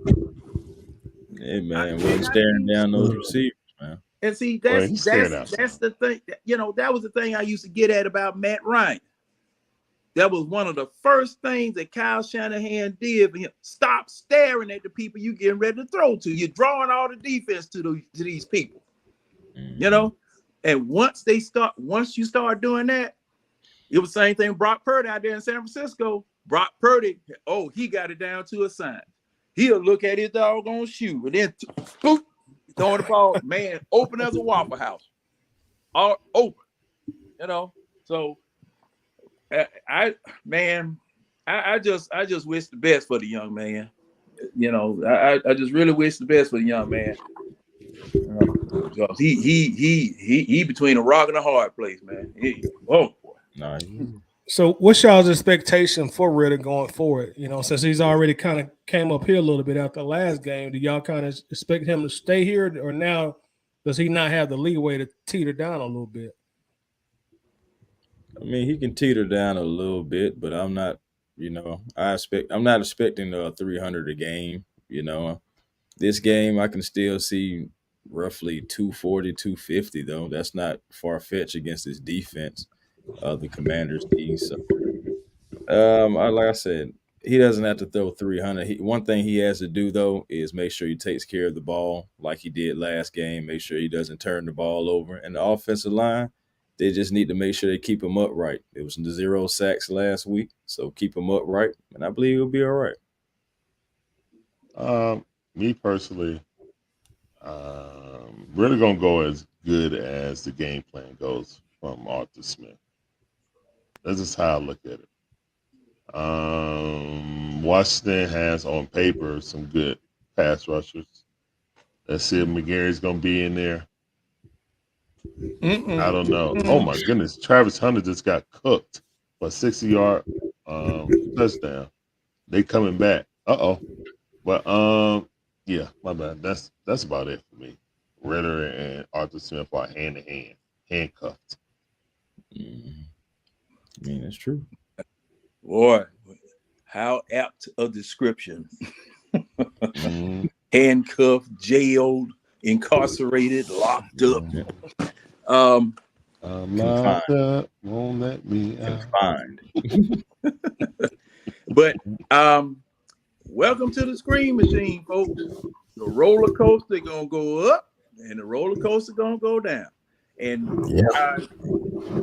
no one expected to end up with 300 yards passing. Nobody expected this to happen. Okay, you know, and that it was a pleasant surprise, because you know what I've always said. You know, they don't. Arthur Smith doesn't want that man throwing the ball all around the yard, because that's what I was always saying based on what I had seen these prior few weeks. You know, well, but the reason why he was able to do that because they stuck with the run game longer. It's just that simple. When they stick to the run game, no matter if they getting yards or not, as long as they wearing down that defense, he'll be able to sling the ball wherever he wants to sling it.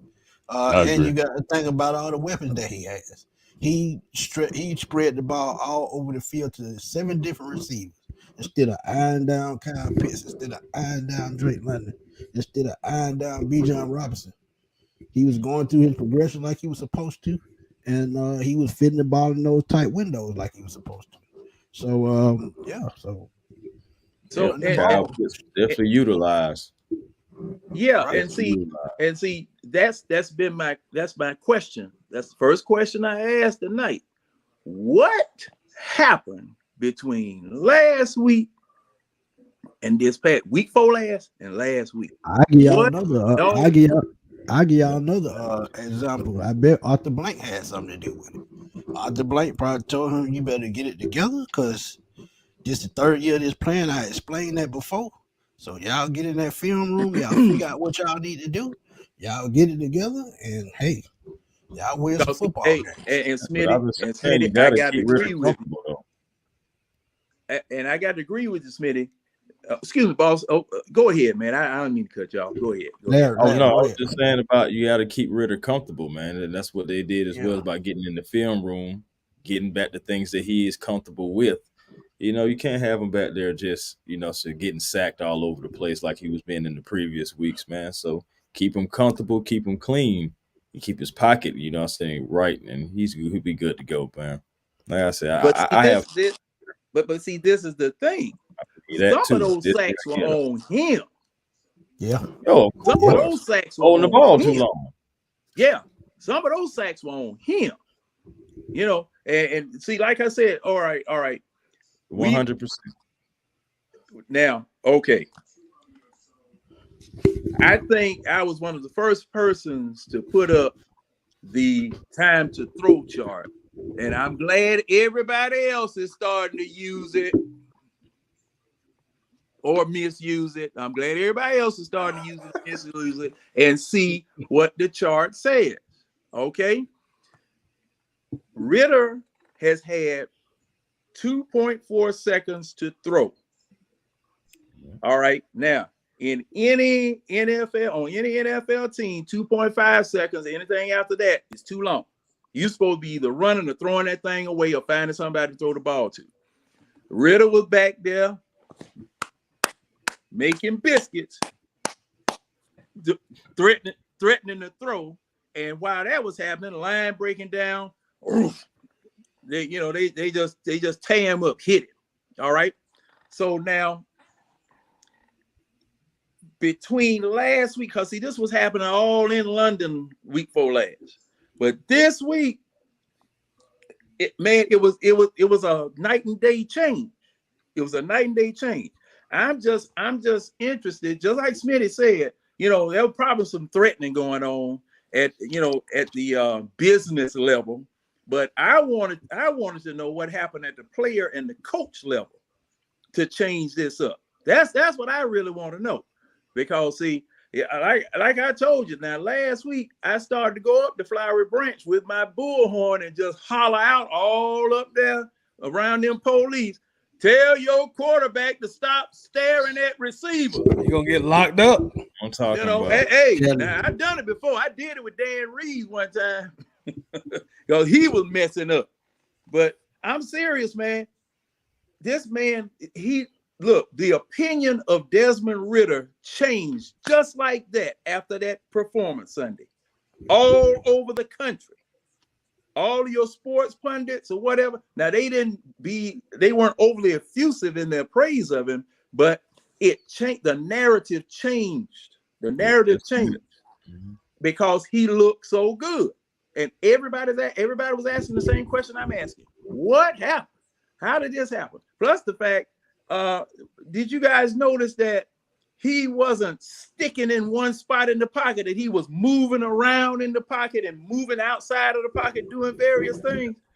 Yeah, man, man, look. Oh, and I guarantee you he had a conversation with Matt Ryan too.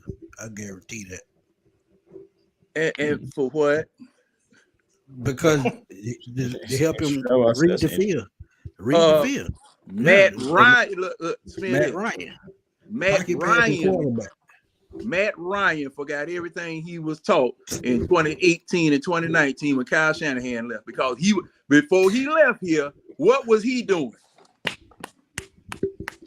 Doing the same thing that Kyle Shanahan coached out of his behind in 2015 and 2016. He reverted right back to what about 2018 though, John? Now 2018, he still had it in 2018. He still had it in 2018, but 2019, 2020, it was gone. It was gone. I think he got old and the skill started to diminish. To be honest, I think old age started to catch up with him. Yeah, it all turned into a chicken tender the last 2 years. How? Because they would call him old noodle arm. Yeah, they were. I mean, he been old noodle arm. Yeah. Ritter's arm right now is stronger than Matt Ryan's arm ever was. John, when he just thought about the Julio and Roddy, they would reach. But the last 4-5 years, he couldn't even throw the ball across the parking lot. No, because I mean, it was. I remember Roddy White getting mad about a pass that Matt Ryan threw. It wasn't a touchdown. He had to snatch the ball. No, that was Julio. That was Julio. No, I remember Roddy White getting mad because he stomped right over to the sidelines to Terry Robisky, who was the wide receiver coach at the time. I think you're talking about that San Francisco game where Roddy had 180 yards. He missed him a couple of times. He could have had over 200 yards that game. Yeah, I can't remember what game it was, but I remember Terry Robisky stopped him before he could get to Matt Ryan. But thing is that Matt. But let me say this though. Let me say this, John. Like, I know you say that, but all Matt Ryan's receivers, they speak very highly of him. Oh, Calvin Ridley spoke highly of him. What, about 2 weeks ago? Wait a minute. You taking anything from Calvin Ridley? The way you flamed. Hey, you know what? Your anniversary coming up too, Tidy. No, anniversary coming up next week. I flamed Ridley for like the things he did off the field. Gambling, and you already taking sick leave. You know what I'm saying? I flame him for kind of being an idiot. But that don't take away the fact that he came out publicly and said, hey, Matt Ryan did this for me. Julio come out publicly. Matt Ryan do this for me. Roddy always speak highly. You never heard Roddy say nothing bad about it. Man, yeah, because when people were dogging Matt Ryan, Roddy White was speaking up every single time. At the airport, at home, at the on Twitter, training camp, everywhere. So now this the same Matt Ryan that was throwing balls to Roddy White under orders from Kyle Shanahan to embarrass him because the fans. So I take those things with a grain of salt. They said it. They said it. I go along with it, but I take it with a grain of salt. No. Oh, and now Matt Ryan calling your game Sunday. Yeah, that'll be a good thing. That's gonna be interesting. Oh, it's gonna be interesting. It's gonna be interesting. Yeah, he gonna get some questions and make him spill the tea on somebody. Yeah. Well, you know the people in the booth were trying to get him all in trouble. Well, what was it that man asked him? Asked him some more question about 28-3. Yeah. He And wanted Matt Matt to say Ryan, something. he dodged it. He got a little media savvy. I'm not gonna front. That was Bush League on that announcement. Yes, it was. Yes, it was. And don't I could see if that was like year 6 working with Matt Ryan. Y'all done develop a rapport and you're cool like that. But that man first game, like, come on, bro. Gate. Yeah, come on now. That was a Jim Gray moment. About That was a Jim Gray moment. About like what Rodney Harrison did to Chris Jones the other night in Kansas City when he tried to get him to talk bad about Zach Wilson. What's going on, Miss B? Yeah. Now, okay. Y'all go ahead. Right, let me go to this. Speaking of Matt Ryan, and not to get into like the specifics of the Super Bowl, but Smitty, you want to go over these tweets that we've been talking about a little bit later with our boy Devonta Freeman. Oh my God! What Free said? We got it on the screen here. Freeman recently said, "Y'all really want to know what happened on that block in the Super Bowl? I could give it to y'all straight raw. Y'all know ain't no cap in my rap. Laughing out loud, let me know I got the T." And then he says, "My good people in Atlanta need to know the real." And then he said it's coming soon.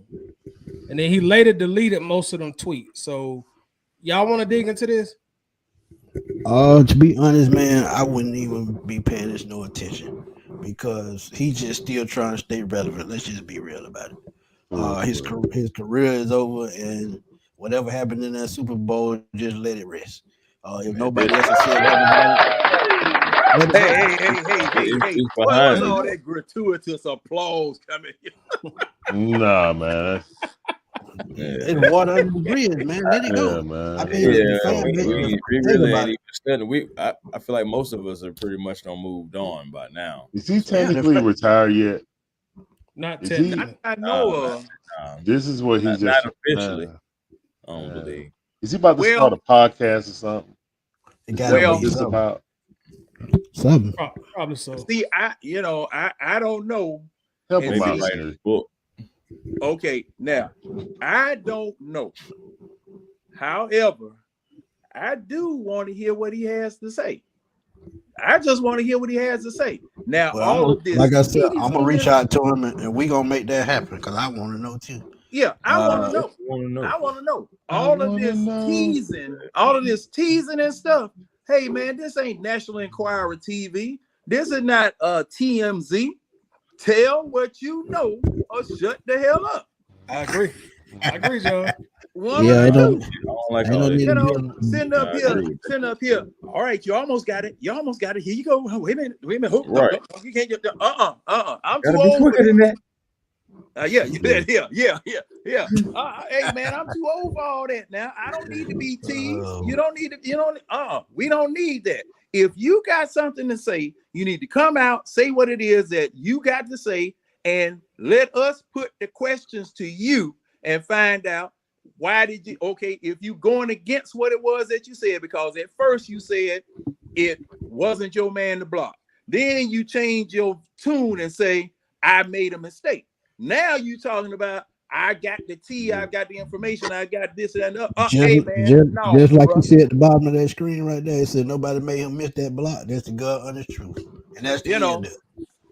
But see, my thing is there, and not to go into it, but there are other sources. There are other sources that I have posted in the Bird Gang group that says that was not his man to block. By virtue of how the zone blocking scheme goes. It was the tight end's responsibility, especially since he was lined up right beside him. It's still your job if you on that team. If they miss the block, then you got to pick it up. So that's still not an excuse. Well, okay. We're not gonna go into. I'm not gonna go into. I'm just saying. Yeah. And now there's some more that I can say about that, but I'm gonna leave that alone. I'm gonna leave that alone because of what people have been saying. because people what people been saying, especially from a schematic point of view. So I'm just gonna turn that one a loop. I agree with that, Stephen. I would love to see what he's saying, then decide. But Yeah, at the same time, man, you know, at the same time, some things you got to let go, man. Some things you got to let go. Yeah. Or and, you and should my, have my thing about it, spoken. like if you like y'all saying, if you gonna bring it up on Twitter, bro, just say it. Just You say can't it. bring it up and Just then say back it. out and say I ain't Come gonna on say out. it. Just If you're come gonna on. talk about it, go ahead and say it, bro. You got Say it everybody with your attention. Go ahead chest. and say Yeah, it, bro. say it with Right. your chest. Say Now it. I'm Say it beginning with to your think chest. I'm beginning to think that that's that CTE from all them concussions that's starting to bother you Might now. be. And that ain't even a joke. It might be. You know, Yeah. come on, man. No, don't do that. Don't do that. Then they say, I got the T. All right, free. Go ahead and put it out there, bro. Now, You one got thing- our And, attention. and you know what? Man. You know what? That T reference is not something a male should be saying anyway. Yeah, yeah, that kind of female-ish. See, females have T. We got the scoop, or we got the story, or we telling it You in the like this. business. Yeah. we Exactly. talk. You know what? Yeah. Yeah. You know what, man? Exactly, man. We ain't sitting here talking to T. Who say that? Where they say that at? I don't even drink it. I like coffee. Sure, I don't drink He neither. talking about he got the T like he went a part of what happened. That's what just tripped Yeah, me like out. he on the Atlanta Housewives or something. Yeah. And I Yeah. guarantee On the one thing I guarantee he gonna bring up. I broke a run for 50 yards and then getting down another carry during the game. Why? I would love to know why. No, Because Oh, I'm I sure know he why. know why. he was balling. I know why. Why? They didn't want to pay him that money, man. Come on, y'all. Oh They yeah, were I done heard tired that. they were tired of dealing with Pilar. Pilar was his manager. If he Yeah. would have been the MVP of the game, More they still money. gave him money. But they They paid would have gave him anyway, though. way more money. They paid him Huh? anyway. Yeah, but he would have got way more money. I think he got 4 years, about 32 million. Oh, Or he would have 38 got, million or something and like he that. was a fifth highest. He would have got #1 money if he Yeah. would have been the MVP. Super Bowl of that. MVP. Yeah. But Super Bowl. I'm gonna say this. Had the argument. As a Falcons fan, if that's really true, Larry, that's bullshit on the Falcons part. If you gotta pay a 100%. man $50 million to win a Super Bowl and you ain't got one yet, That's what I was just about to say. Do it. If No, that's you the But case, guess what? if that's the case, Seattle did the same thing with Marshawn Lynch. Don't act like these coaches. Come on, man. but in both instances, they lost the game and they deserved it. Exactly. And So- our coach was on the sideline of both games. but Lynch went campaigning for a new contract at the time. I think that's a little Yeah, he different. was. I thought Lynch had already been No, paid. I don't. he won a new deal, bro. Nah, He was was campaigning up for a new deal? Yeah, Yeah, he up for won a new deal, bro. Hey, And see, Yeah, man, exact same Lynch, situation. and They didn't want to pay him. He was going into his last season. Yep, and then the very next season they paid Russell Wilson. That's when they fell out. Yep. That's when they team fell being apart. right. Yep. And see, I think what was it last week? I was looking and after matter of fact, I was looking at a podcast that he was on with Shannon Shaw, where he said he went and got in Pete Carroll's face and laughed after they threw the doggone interception. I don't blame him. I did the same thing. Yeah, Russell Wilson. You mean Will Smith Jr.? I mean my bad. I'm Man, sorry. you got man, right back like Marshawn Lynch Will on the 1 Smith yard thing. line. I ain't really sorry either. Man, That Will Smith thing, y'all better keep an eye on WSB Action News at 4 o'clock. Cause anything bad that y'all do is gonna be on early in the morning. And it's gonna be some problems. I'm telling you, them between them two with all this stuff that woman is doing now, just telling all kind of stuff. Oh, I had to inseminate myself with a turkey baster. What the heck? What? Whoa! Inseminate. That's what she said. That's how she got her second child. So she said. I mean, it was all kind of crazy stuff coming. I said, "Oh my goodness, man!" See, folks, nice folk, you got to watch it because nice folk will be nice until they snap. And when they snap, ain't no coming back. I'm gonna put an end to that though.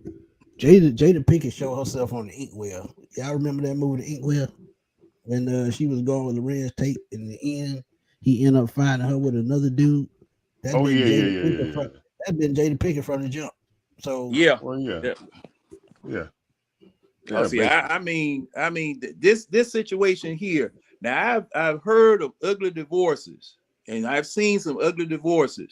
You know, ugly celebrity divorces or whatever.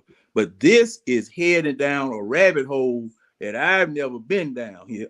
This mess here. This is getting ridiculous. yeah, man. Yeah, he getting ridiculous. He passed down bad, man. You know, and you know, he was such a nice boy. Yeah. She done scrambled that brain like an egg. Man, look here. Well, he should have known, man. She was in love with Tupac when they got married, man. He was gone already. Look, man. Hey, like I said, I can't have sympathy for someone who did it to themselves, bro. Like I said on Twitter, she said, and that slapping Chris Rock, he saw her face. No, I'm gonna give you the backstory that they talked about it yesterday. Oh my God, man. The reason why that slap came to be because Chris Rock was flirting with her. Yeah. Well, I know about that. Yeah, a couple of years before it happened. It just built up in him, and then when he said something to her, that just pushed him overboard. But still, man, you ain't even with her. But see, y'all just out for show, basically, at the awards because you about to get the award. Hey, will you come with me? They lived in the same house in 7 years. That's crazy. In 7 years. Like, come on, man. Come on, man. Man, bro, when she had an entanglement with some and told you and told the world about it. Yeah, that's what I'm saying. But they told you and told the world. She for the streets. What are you doing? Oh yeah. You know they based out of California. Y'all think they're gonna ever divorce? Cause you know them divorce laws in California. And that's the reason why they've been apart like this for so long, because it's gonna cost. This thing is gonna cost. You know, he in Georgia. He in Georgia. Man. She cheated, bro. He could have been got that dissolved. It ain't that new. Think about it. When older people, when they divorced back in the day, they didn't ever get no full divorce. They just separated, and they just didn't never get married again. So she just gonna be out having her fun, and he gonna be out having his fun. So, but thing is, he hasn't said nothing about what she's doing on her, man. But she just telling all their business all out there in the streets. I know, right? Sipping on the system, sipping on the sipping on the. Think about it. This man done lost major movie deals behind this. Over her. Yeah. Over her. And she why you trying to protect her honor when she don't care about you, bro? Like that's what don't make no sense. Yeah, she just revealed that y'all ain't been together in 7 years. If y'all out there, this man on national TV, ruin your reputation throughout Hollywood. The only reason Emancipation was showed so they can watch you get whipped like a slave. That's it. Yep. Like literally, you've been blackballed. Think about it, 10 years is a long time when it comes to making movies. He won't even be able to make a box office movie. Did he take his name off the executive of his show? Yep. Mm-hmm. What show? Yep. A Bel Air. What they did? What now? They did what? He's not an executive producer on that no more. Oh, I didn't know that. Oh, you talking about on the redone version? Yeah. The Bel Air. Yeah. Oh, okay. Yeah. Okay. He losing checks by doing that. He don't get that executive producer points. And see, and that gets him out of those royalties for that particular show. That's what I'm saying. He missing on points. You don't get the points. Yeah, man. No, I had sue. It's suing time now. Hey, I'm executive man. I got to have my afterburner cheese. I got to have that. But they always say, man, if you ignore them red flags in the beginning, you're gonna pay for it in the end. You're gonna pay. That's exactly what happened. I'm a living witness. Did she put out a tell-all book today? That's how we found out about it. Yeah, That's man. how this we stuff found getting out out, about time. Yeah, that's why she how this talking stuff about it. getting She out. going on the media tour. Tell us. Boy, I Yeah. did not know all She's that. spilling the tea. Yeah. just to make He's money spilling off the his tea. name. Because think about it, as long as she got his last name, she gonna make money. Yep. Mm. See how Larry, see how you use that word T? That's Yeah. women stuff. Yeah. Man, I'm so blessed to have my wife, man. Yeah, I ain't you gotta deal will. with these trifling ass Me heifers, and you man. both. Me and you both. I'm so blessed. Yeah, buddy. Me and you And both. see, the scripture is correct. When you have found a good wife, you have found a good thing. But when you found a heathen like that, hey, you leave Man, him for the street. Look, these Even the skip club. scops, these skip scops, scallywags. what Dave Chappelle? Foot called- draggers. Man, look here. He wish he could be Mike Lowry. Man, cause Nah, hey, Man man, ain't no Mike Lowry. He ain't no That was, Mike Lowry. that was a character. That was a I'm character, bro. I'm telling y'all, he Lorenz Tate from the inkwell all day long. Yeah. and man, Real look, I remember something old Rodney Dangerfield said about, cause see, a lot of these folk can't cook. A lot of these folk can't cook. He said, man, I didn't know toast had bones in it. Boy. Oh Lord. How Hey, we get man, on Will anyway? We're I don't know on. how we got on Will. Who mentioned Will? We was on Freeman in the Super Bowl. Yeah, I don't know how we got on Next Will. thing, Freeman and Will next thing you Smith. know, we slid to Will Smith. I think I said that. yeah, well, hey, we got it out. We got it out. Anything that happened in the Waffle House. Yeah, it's out. It's out. Yeah, It's all on the million. As long as we ain't fight, we good. Hey, Yep. Let me see. Now, on a tour to promote her new book. My God. hey man, She gonna make millions of dollars off of it. I'm Yeah, talking about boy. That book he gonna be ain't New gonna York see- Times bestseller. He ain't gonna see not a dime. Not a penny, not a nickel. Not a well, nickel. see now, I So don't know. so what's the name of that They in sandwich title? California. They in What's the California. name of that order? The Jada Pickett order. The silk milk, not a patty milk, but a silk milk. Oh, there you go. Silk she milk got with her a extra order of cheese. She got her own dish too. Yeah, the silk milk. Ugh. That's gonna be added to the menu next week. The silk milk, extra order of cheese. Cause man, I'm telling you, boy, Oh my goodness. you just, The simp melt. That's and- about right there. All glass Yeah. of silk milk. Yeah, and the meat With is some grilled uncooked- chicken. The And green is the grilled chicken, uncooked hash brown. right? Oh yeah, gotta give him that uncooked hash brown. Yeah, the meat is Or chicken. them cold grits. He been fried. Them cold grits. Oh, and some cold grits. this Oh, can't goodness. help but end very, very badly. And some warm orange juice. This And can't I hate help to- but end very badly, man. I hate to say it, man, but if she push him far enough, you can see a horror story, a tragedy at the end of this. I told y'all, Action News 2 at 4 a.m. Nah, I don't, Oh, I knew exactly where you were I going don't with think that. I don't think he'll do something like that. I knew exactly where you were going with that. I I knew don't it. think he'll do something like that. Nah, he probably won't, but it gonna run across his mind because he gonna think I can't get away from him. One thing about it, man, and people don't tell you this, but when you're in a manipulative relationship like that, man, it can hurt you mentally for years, long past. Oh, it'll scar you. It'll scar you. Yeah. It'll Well, I scar you. saw this Suckable one spirit. meme today on Facebook, and then it had OJ face. Yeah, my wife was in an entanglement once. I was like, Lord have mercy.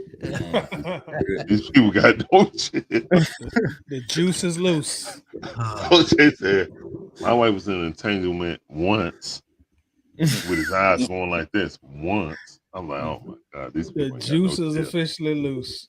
Yeah. Yeah, but after that one time, that was that. Always Oh, undefeated. boy. It Let me was ask y'all Friday this the 13th question after from that. Marina. She says, what are the panel's thought about going after Bill Belichick if the season is a bust? Personally, she's not a fan of the idea, but just for conversation. No. Bill Not at Belichick all. time for him to No, retire. Bill Belichick has shown his colors. He ain't nothing without Brady. I remember Right. him at the Browns. He was trash. He's a great defensive coordinator. That's it. Brady book is carried out. that team. Well, The book he is out. doesn't have have the crew with him that he had when he had with Brady, because you know, What? you had Josh McDaniels and Romeo Cornell and Hall of what's Fame. that other? Who else was Super it? Hall of Fame. Who's Assistant that defensive coach. coordinator name? Matt Romeo Patricia. Cornell. Yeah, Patricia. Yeah, Patricia. And Matt Patricia was the Matt understudy. Patricia, he took him. over after Romeo Cornell left. Yeah. Right. Yeah. And thing is that And then they brought him back to be the offensive coordinator. Which is yeah, because didn't he have a head coaching job at one with time? the Lions and did horribly. Yeah. That was about bad as Matt Millen going to the line. But they fired Jim Caldwell and he won 10 games. that year. Exactly. No. Same thing, Lovie Smith up there in Yeah. Chicago. Man, I they mean- did look wrong. And matter of fact, and The when Dolphin, they fired Lovie Smith from Tampa Bay, because he wouldn't fire his defensive assistant staff. He wouldn't fire his staff, and they fired him down there in Tampa Bay. And let me see who. Let me see. That was the first. Flores. Oh yeah, I'm gonna tell you what happened with that. Dirk Cutter was the reason he got fired in Tampa Bay. Yeah, But the crazy thing about Cutter? it, he got Yeah, he got the payback in Atlanta though. So Oh wow. karma hit him. yeah, because that was Jameis Winston's first year down there, wasn't it? Right, Yeah. right. Yep. That was Jameis Winston's first year down there, and Cutter undercut him or something. Right. Went up to the front office on him. Yeah, Cutter undercut him. Man, shoot, I hate And them jokers. And he ended up being the intern coach for the rest of the year. Mm-hmm. Oh wow. Mm-hmm. You know, They screwed So- Raheem Morris too though. So yeah. that Yeah. ain't nothing new with Tampa Bay. So hey. I ain't new to the NFL. That's Well, And they just yeah. have to I'd say NFL. that about the NFL because you know Yeah. we. Oh goodness. I Who agree else? on ATL GA faithful. They were cheating the whole time they was in. yeah, they were. That's Definitely ATL Faithful. What up, Faithful? I see Yeah, you. our playbook went missing the night before the Super Bowl. How did Bro, that happen? Talking y'all? about- That was just, he left his bag sitting somewhere. The next thing you know, the playbook just gone. He probably left it sitting right behind somebody, walked up behind me, grabbed it and walked off. Grabbed it, That what took off. happened. Kept going. But I got to ask, did that really affect us in the Super Bowl? No, because the Because second we half, got out. Balling. second you know, half man. defense was tired. Play calling was predictable. So it really didn't matter. You know, I mean, it did matter if they start getting to what they thought they was gonna do the script. I don't know how they had a playbook situated, if they had it script or just all out, you know what I'm saying? Some have it script wise because that's what Right. they do. And if Shanahan's like his daddy, he might have had a script in there. So you never know. you know what? Now that brings up. We should ask Devontae. He has the T. I know he got the T right. We need to ask Free. Smitty, you need to get Free on the show, man. Yeah. I'm gonna work on. I'm gonna work need on to it this ask week, Free. man. I'm gonna work on it. Now that begs a question, and you know, I guess this is just an opinion because something new has been added. When you are an offensive play caller, do you call your plays by script? Do you call your plays by feel, or do you call your plays by analytics? Call it by adjustments. Whatever you What see about the team Florida doing. game? That's still that's what adjustments. that would enter into feel. Yeah, that's Okay. still adjustments because if you get a different feel of the game, you're gonna make the proper adjustments to make your damn play calling a little bit more tough to figure out. But Yeah, it's adjustment flow. I agree with the flow too. Now there are some coaches that do it by analytics, and they always get burned.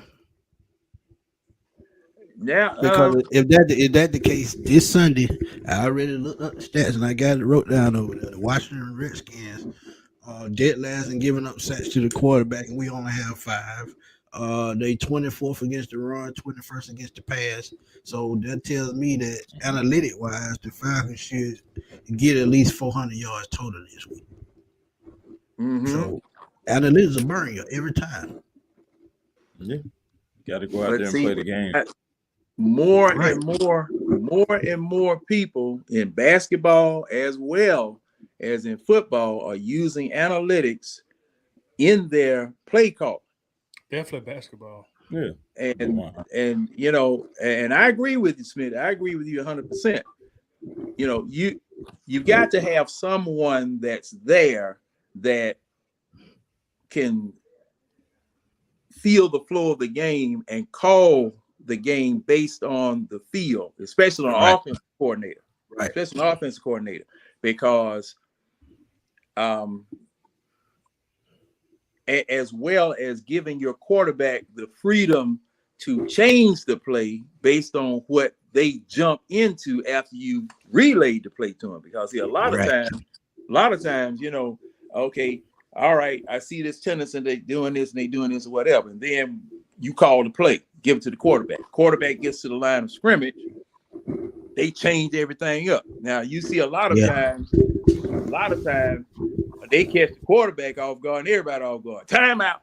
Yeah, but that to me, that's what separates the regular quarterbacks from the elite quarterbacks. You know, an elite quarterback like a Peyton Manning, a Tom Brady, even a Brett Favre, they gonna read the plays of the line and see what they can take advantage of.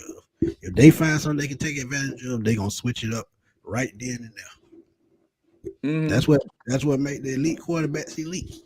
They know how to adjust on their own without the coach telling them. Without, as we say, being a robot. If they're not a robot and they're elite, they gonna know how to do all these things. So, those audibles. Yeah. Yo, let me ask y'all this, and y'all tell me if I'm tripping. But when I watch Nate Landman play, I just get the feeling, or my eyes tell me he's a lot better than Troy Anderson at this point in the second year. Am I tripping, y'all? You remember what I told you about that though, Titan? You remember what I told you? You got to think about Troy Anderson. He's still playing a new position. Yeah, quarterback is still in his brain, so he's going to take a. Still got to adjust to covering running backs, tight ends. He knows how to run sideline, and run downhill. But going backwards the other way, he still got to learn that part of the game. And until he does that, you don't see struggles. But Nate Landman is a natural middle linebacker, so right. Yeah, like Nate Landman, man, he be all over the field, and he plays with so much passion. Yeah, I like Landman a lot also. But again, if we're going to be super critical about a third round quarterback, same need to be done for a second round reach on a linebacker. Yeah. Like Big Low say, hello. Yeah. Hello. I mean, we all say, hey, well, people are trying to say he's a rookie. Yeah. They didn't say Troy was no rookie. I didn't see that in the group. Did you, Tidy? He played in what, 4 or 5 games last year too. Yeah. Yeah. I didn't hear that. So never heard it. Double standard. So yeah. I mean, people want the narrative that they want. You know what I'm saying? He ain't no. You know what? On that subject, I think people are confusing the whole NBA. The NBA lets you, if you don't play a certain amount of games, or baseball. Same with baseball. If you don't play a certain amount of games, then you qualify. Yeah. Still be a rookie. Right. I think anything 50 games you get to start over the next year. Yep. Yeah. They think like red shirt. Even in college or something like that. Yeah, college or the NBA or something like that. And then I mean football, that's not the case. But can you really say that though when you done practice for 17 weeks and been learning the playbook And then Right. you He was supposed to be a play. whiz at the playbook. He's the fastest learning rookie that Arthur Smith ever saw. Arthur Smith. Who was he talking about? Ritter. Oh, okay. Yeah, Arthur Smith. Like, I was coming on the page. I was coming on the page and saying, and this is just before we started streaming last year. I was like, well, okay. Normally, a quarterback or what the coach will talk about is, wow, did y'all see that throw he had? Right. Wow, it's a lot of zip coming off that arm. You know what I'm saying? Right. Those are the type of things you normally hear about a rookie, and then they'll say, well, you know, he got to learn the playbook. But yeah, we see the tools. We never heard that. We heard, man, he's, you know, gets along with all the guys. He's a leader in the locker room type of guy in the future. He learned the playbook faster than any rookie that he ever saw before. Okay, if that's the case, then that's what he said out of his mouth. Okay, but if he feel that way, like Larry, you remember me saying it, and Chris, y'all remember me saying, if that's the case, Patrick Mahomes played one game his rookie year. Yeah. Next year he passed for 50 touchdowns. Dude, you know when you see it. That's grasping the playbook. That's when you know you got the it factor. I'm about to say that it factor. There you go. Well, I'm gonna say this. Compare Andy Reid with Arthur Smith. That's not even a comparison. Come on. No, that ain't no well, that's almost disrespectful. No, not almost. And let me tell you why. I agree with him, John. That's kind of disrespectful. Okay. I know you guys agree, but let me tell you something. Go ahead. And this is something that I've always said. You can always compare, but you can't always equate. Yep. You can compare. The comparison, you always compare this versus that. But to say that this is as good as that, that's equation. And no, you can't equate the two. That's why I brought it up, so that you could see the contrast that we're talking about. But I'm saying the way he was bragging about the learning curve, that is a learning curve.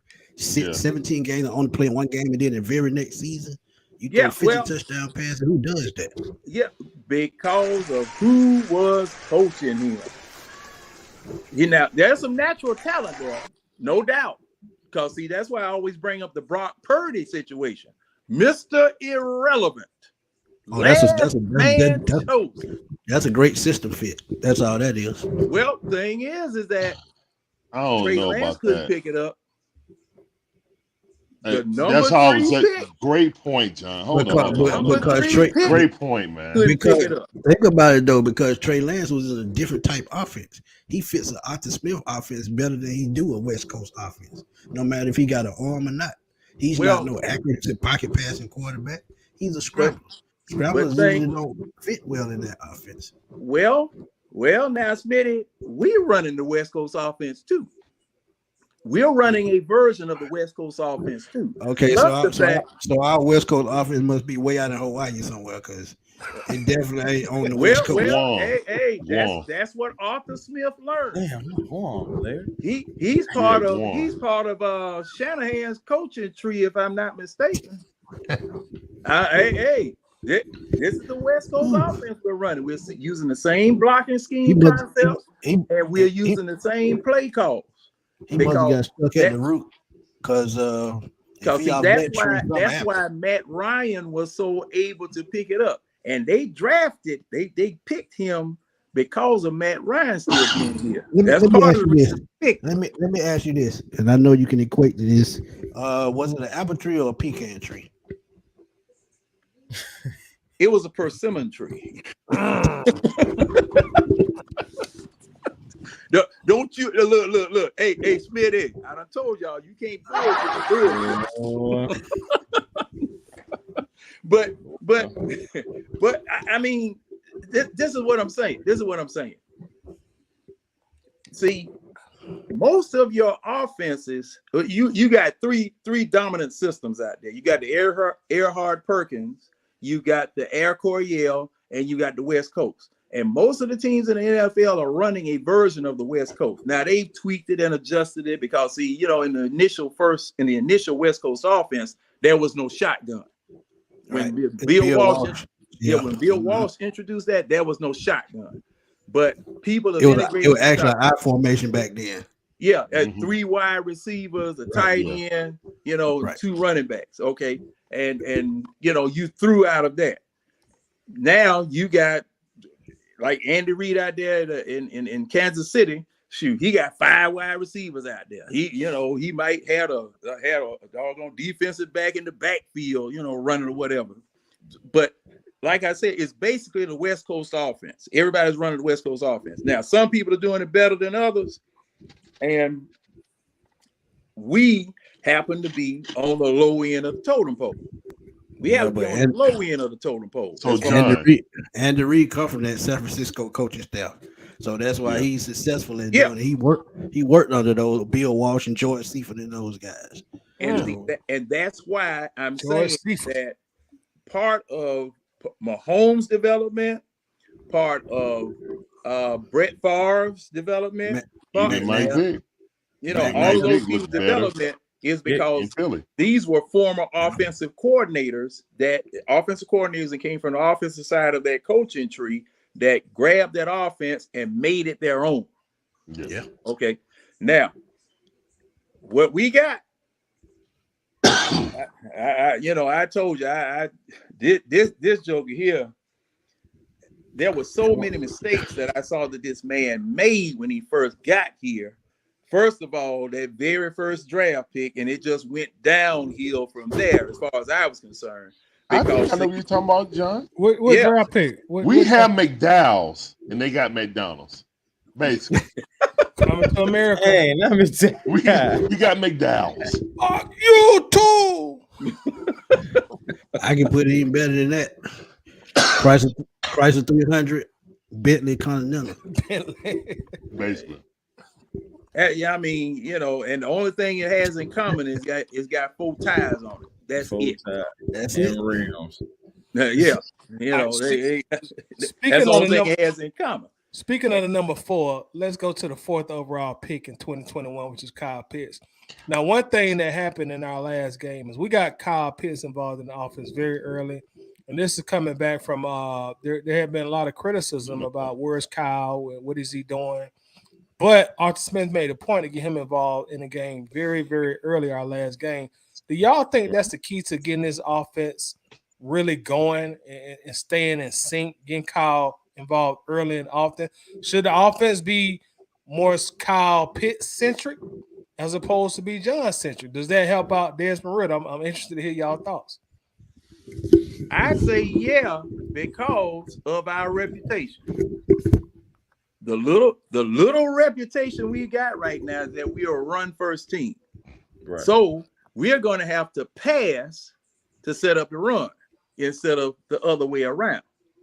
Because what it after the London game, the blueprint on us, well, probably prior to the London game, the blueprint on us is that we run. All we do is run. That's the only thing we can do good is run. Run. So what is a good defensive coordinator going to do against you? He's going to be prepared for the run. Yep. Stack the box because 8, 9 in the box. Yep. Yeah, up until last week, our quarterback couldn't pass. Well, ain't nobody wasn't scared of no Ridder because Ridder couldn't pass. You know, but a little bit more cautious now. Just a little. Now you got something else to look at. You got something else to look at, and we can be dangerous because of it. We have the potential to be dangerous if we do both reasonably well. Because I'm gonna tell you something else about that running game. Now, when what's the name? The guy that injured last year tore his Achilles running back. Caleb Huntley. Yeah. Now, where's he at right now? He's still on. Nah, didn't they put him on injury reserve for the? I thought they cut him. And they might have cut him. I think they cut him. They cut him, but he's still recovering from that injury, so he's not playing. Okay. Now, Caleb Huntley showed Algier how to run behind his line. He showed him how to run behind his line, and he was not following the line. He was cutting back. Because the line influenced, from what I was looking at last week, the line was influencing the defense so much so that there was nobody in the cutback lane. All Bijan and all Algier had to do was cut back. If anybody was in the way, they were going to get run over. Right. Or get shook They're out. going to get run over. And see, that's how Huntley, you remember that drive? I don't know who team it was. They just ran Huntley from where they got the ball at after the punt all the way to a touchdown. When that Cleveland? Cleveland. Yeah, Cleveland 12 plays, I think. 14. Yeah, 14. yeah. All they did was run Huntley. Run the ball. All they did was run Huntley. And Huntley would follow the line sometimes. Sometimes he would cut back. And he was getting big chunks and wasn't nothing Cleveland could do about it. Yeah, it was Tecmo Bowl Raiders. Basically, that's what we did. Yeah. Rumbo Jackson. Yeah. So, that's something that we need to incorporate too. I said, look, man, go ahead and follow them for a second. But if you don't think you can get anything over there, cut back. Same thing with Cordarrelle Patterson. Cordarrelle Patterson doing the same thing. He was doing the same thing. Now he had a lot more vision because he was taller than Steve's favorite player. What was it, man? Old Mike Davis. Yeah. And see, Mike Davis, I feel he got a bad rap too. Because he was following that line and getting smothered. That offensive line was terrible. Yeah. He was following that line and getting smothered that year. So John, you said at first that we need to use the pass to set up the run because all we do is run, correct? Yeah, that's what our bread and butter was. That's what our bread and butter was. But then you circle back and said we need to run like we're. I'm trying to, you know what I'm saying? It's late, so I'm trying to get where you were saying. Okay, what I was saying was that when we run, we need to do more some cutbacks versus following the line all the time. Okay, but what I'm asking is like, the question is kind of like, should we throw more or should we run more? That was the question, right, Titan? Like, are we? Should we involve more running? Should we involve Kyle Pitts? Kyle Pitts, yeah. Should we? Yeah, that's right. You said should the offense be based around Kyle Pitts? I went off on a little. Yeah, exactly. So that's why I was trying to. Yeah, I was on 285. I was cutting back.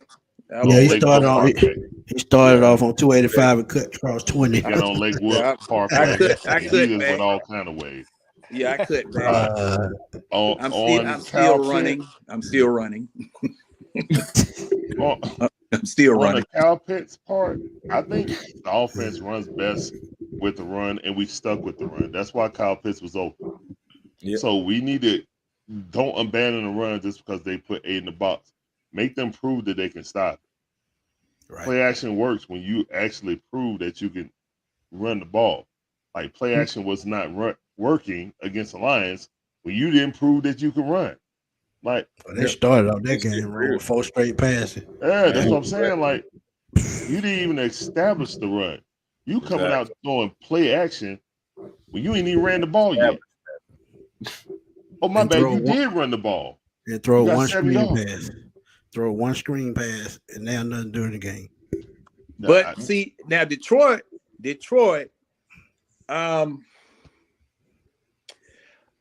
didn't read that much into Detroit's first game against Kansas City because Kelsey wasn't there. Yeah. And he was an integral part. Quarterback. If you got a superstar quarterback missing a receiver or tight end, shouldn't matter. Well, I can see that, but as integral as Kelsey was, because and now Smitty, remember, he was throwing. It was one wide receiver he was throwing to. That joker was dropping everything. Kadarius Toney. Kadarius Toney. Kadarius Toney. Yeah, and see, the thing was, had he caught some of those balls, that would have been a totally different game. And that's what I'm saying. Yeah, he had like 8. He had 8 targets that game. Yeah, I mean, like 3 passes. You know, he was looking like rookie Drake London with them sleeves on.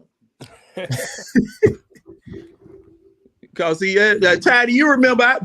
That's all I was hollering about in the chat. Take them damn sleeves off. He finally took them off. Because I mean, balls just squirting out his hand and falling up. And I said, man, take them damn sleeves. Man, look, if I had been at the Dome, I'd have got locked up because I'd have went down there. I'd have ripped them off myself. You know, but you know, and see, missing a Travis Kelce in that game, that's the reason why I brought that up, because see, now he wasn't getting any help out of that man that he targeted 8 times. Who did you say it was, man? Kadarius Toney. Kadarius Toney. He wasn't getting any help out of that man, and he was trying to make him a star. I mean, he was putting the ball in his hand and it voop vop. You know, but you know, I come on, man. You got to catch one of them. Catch it in your helmet. Take your shield off and let it just get right in there and run with it. Yeah, you're right. You know, so yeah,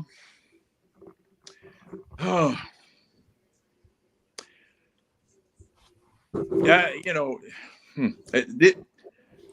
a lot is now. This game Sunday is going to be another kind of one of those semi-important games, because see, now next week week after next we got to play Tampa Bay in Tampa on the road, starting out.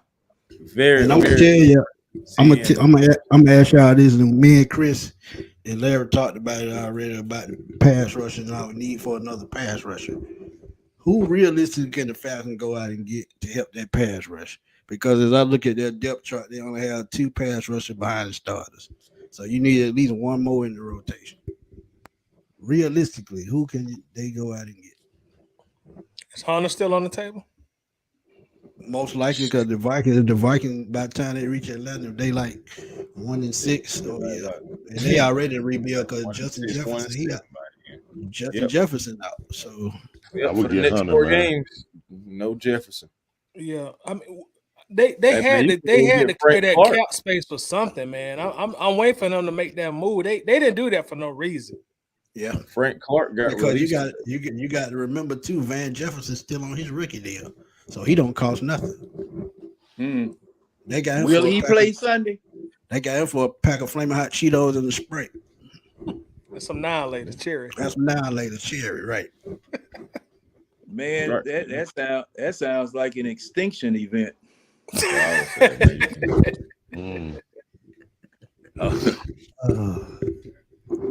Man, but okay now. Now, Smitty, maybe you know, maybe one of you guys know. Now, what happened with Rush and the deal pickle? What happened with Rush? Anthony Rush? Yeah. What? They just cut him from the team. Well, he kind of fell down the depth chart. He fell down the depth chart, and I heard he got kicked off the team for eating all the food at the buffets. Oh, that's what I heard. And well, Coach Smith didn't get his excuse me. Excuse me. Doesn't Grady need a wide body Fleetwood Braun beside him instead of one of them doggone Ford Galaxies? Hold on now, you talking about them old school 80s Fleetwoods? No, I'm talking about them old school 70s Fleetwoods. Oh, they need to bring them back. Gas too hot, but they need to bring them back. Hey, you know what? How to bring them back? Now, hey, Ty, let me tell you something. Since they are making electric cars, they can bring them big cars back. I agree with you. Oh, I actually done seen one of them customized into a electric vehicle. Yeah, really? now they can bring them big cars. You can do that on your own, can't you, Smitty? Can't you change the gas portal? Yeah, you can. I seen somebody change their gas portal and make it take John, you probably know more than this because I know you good with cars, but it takes oil now. I mean not oil, car oil, but like cooking oil. Oh yeah, like yeah. sunflower oil, extra virgin olive oil. Yeah, they had some diesel trucks running on that biodiesel is corn oil. Yeah. Oh yeah. It's a modified form of corn oil. Yeah. But thing is that you can take an electric car, you can put an electric motor in anything now. And see, I'm waiting for somebody, instead of cause what has happened is that people have gotten used to these cars being this size here. And there have been some people that have never experienced riding in a Lincoln Mark V I remember those sofa seats. I remember them sofa seats. Man, look, man, I remember I got mad with my wife one doggone time about something she did. Man, I hopped in the car, drove to New Orleans, ate at Waffle House, and turned around and came back same night. Because if I hadn't left, I'd have stood and see what's the date. I'd have probably been going out there tomorrow. Drive, Come on, John. You stopped at that strip club down there in New Orleans. Don't even try it. The pink cherry. See? I-10 exit 41. John down there. John down there in New Orleans with at Club Pink Lips. Red man. What's up, dog? I'm saying, man, rank 7. Red look like you hiding in the closet, man. Where you at? Hiding in the closet, boy. I'm right here, man. I said in the cut. You had all the lights out. Yeah. Thought you had been hanging with John for a minute. No, that was last week, man. That was last week. Look, John, I got my Henderson, dog. I got the hen dog ready to go. Oh, there you go. There you go. Let me. Man, the only thing I got, man, like I be telling Tidy about that Uncle Nearest. Man. Hey, Tidy, man, I appreciate that Waffle House meal, man. Duh, dog. Woo, boy. Oh yeah, that's something I want to clear up. Tidy, when I said it was cow salve butter that I wanted on that waffle, and that drink, we used to drink that drink back in the day, milk of magnesia mixed with vodka. Oh man, that is nasty stuff. It's called a Phillips screwdriver. Mixed with what? Milk of magnesia mixed with vodka. They call it a Phillips screwdriver. Yeah, that was nice. Absolutely. That my son. Milk of magnesia. Absolutely. Milk of magnesia. Terrible. Hey man, when you eat certain things, you got to has it. Oh yeah, you got to. It sounds like it's just like Drano. It break the claw. It break the claw. You'll be on the bathroom about 3 days. Hey man, shoot. Toilet stool be off the foundation, Jack. We can go to the 4-3, man. We ain't got. We might say we need to go to the 4-3. I mean the 3-4. We ain't got no linebackers to play what we doing right now. I saw that comment later. Yeah, we in the 3-4. I mean, shoot. And they really been. You want to be real? They really been running the 4-2-5. Yeah, that's what it looked like. The bear defense. It looked like a bear defense. Yeah. Yeah. What they call it 4-6. Yeah. Well, but we still got to find. See, and you all correct me if I'm wrong. Your defensive linemen are not really supposed to be responsible for sacks, depending upon what type of defense that you are trying to run. Because see now, you need your 2 interior linemen supposed to be pocket crushers, taking as many people with them as they can. And if they get a sack, fine. But your linebackers are supposed to be getting those sacks or blitzing safeties and corners. If I really understand how this thing works, because. I can think of a few. I can think of one guy who would have handled 2 guys by himself, but I ain't gonna bring Jalen Carter. That's exactly. I say it. Also, it's 15 seconds left. 33-36, Colorado, and Stanford got the ball driving, trying to tie it up. Oh, but they ain't reminding me, Larry. Right I was looking at that game. Let me ask y'all this real quick because we getting close to the trading deadline. Now, the Falcons defense right now is currently ranked 7th overall in the NFL, and I'm sure we all dreamed of that. let me ask y'all this: we just signed, we just traded for Ben. Excuse me. Do y'all think if we make another move before the trade deadline, it's more important to add defense, maybe preferably a pass rusher, or do you do something to instill a more potent offense? We rank, I think, 25th, 26th. Pass rusher. Pass rush, man. We don't need nothing on offense. We need to get this defense. Get that pass rush. Right But let me ask you this, Red. Okay, you say it's more important to get defense. So, in your opinion, is it more important to improve a 7th ranked defense or a 25th ranked offense? Pat, I need a right tackle. Our head coach specialty is offense. It's his job to improve his 25th ranked offense. We got the 7th ranked defense. Man, I want to build on that right now while we got it. We the number 7. Top 10 is what we wanted. I'm going to tell you how they can improve. I'm going to tell you who out there ain't nobody talking about.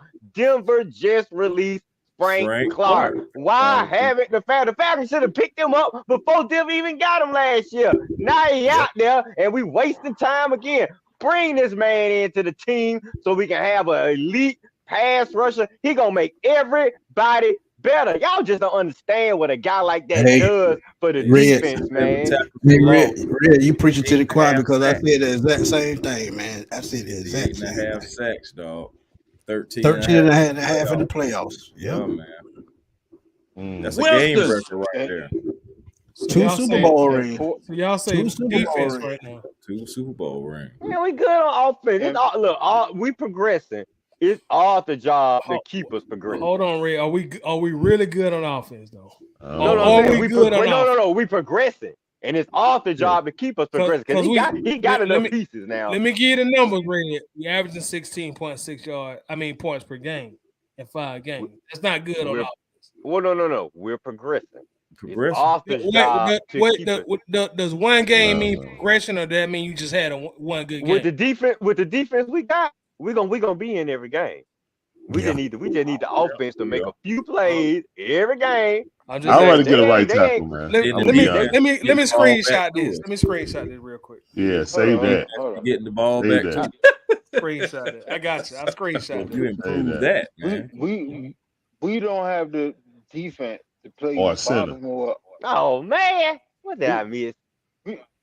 We can't play 2002. 2012 Baltimore defense. We don't have the defense for that. I'm gonna tell you what they more productive. We have to we got that type of defense.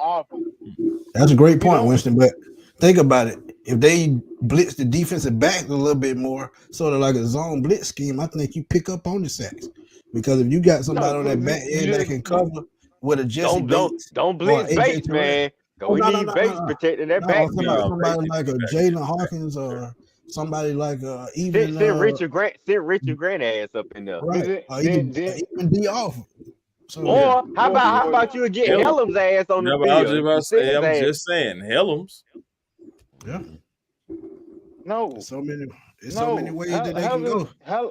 Helms is not that cover corner DB safety that people think that he is. No, I'm saying we talking about going out to the quarterback. We talking about going out to the quarterback. Yeah, the straight blitz. But Richard Grant ain't either. Hold on. What I'm saying is that if you have Helm on the field, and you blitz Grant or Bates, Helm is a liability in cover. Helm looked good in preseason because the plays were watered down. He is not that type of coverage DB. That's why you don't see him out there in coverage. When he get on the field, he's not in coverage. And that's why I say you use him in the box or you send him to the quarterback. That's what he's good at. That's what he's good at. So yeah, it's just that easy, man. You need to change that defense up just a little bit and try to bring more stunts and blitzes or however you need to do that. If we can just get a solid and consistent pass rush, our defense, the sky's the limit. Because we good everywhere else. That's why I like Frank pass Clark. coverage. Yeah, that's why I like Frank. We're good. Now, in answer to this question, see, I know why Tidy, and I understand where Tidy is going, why he screenshotted you, Red. I understand why Tidy screenshotted you, and I understand exactly what you're saying, Red, and you are really correct. It's not the players that we need, it's the coaching on the offensive side to bring the offense out where it will complement this defense, because we need a pass rush generated by only 4 people. We need to be able to put pressure on the quarterback with 4 people. All right, because you got to get one guy that goes with personnel. See, and Winston, and see, the question was, do we need to, since the trade deadline is coming up, do we need to improve the offense or do we need to improve the defense?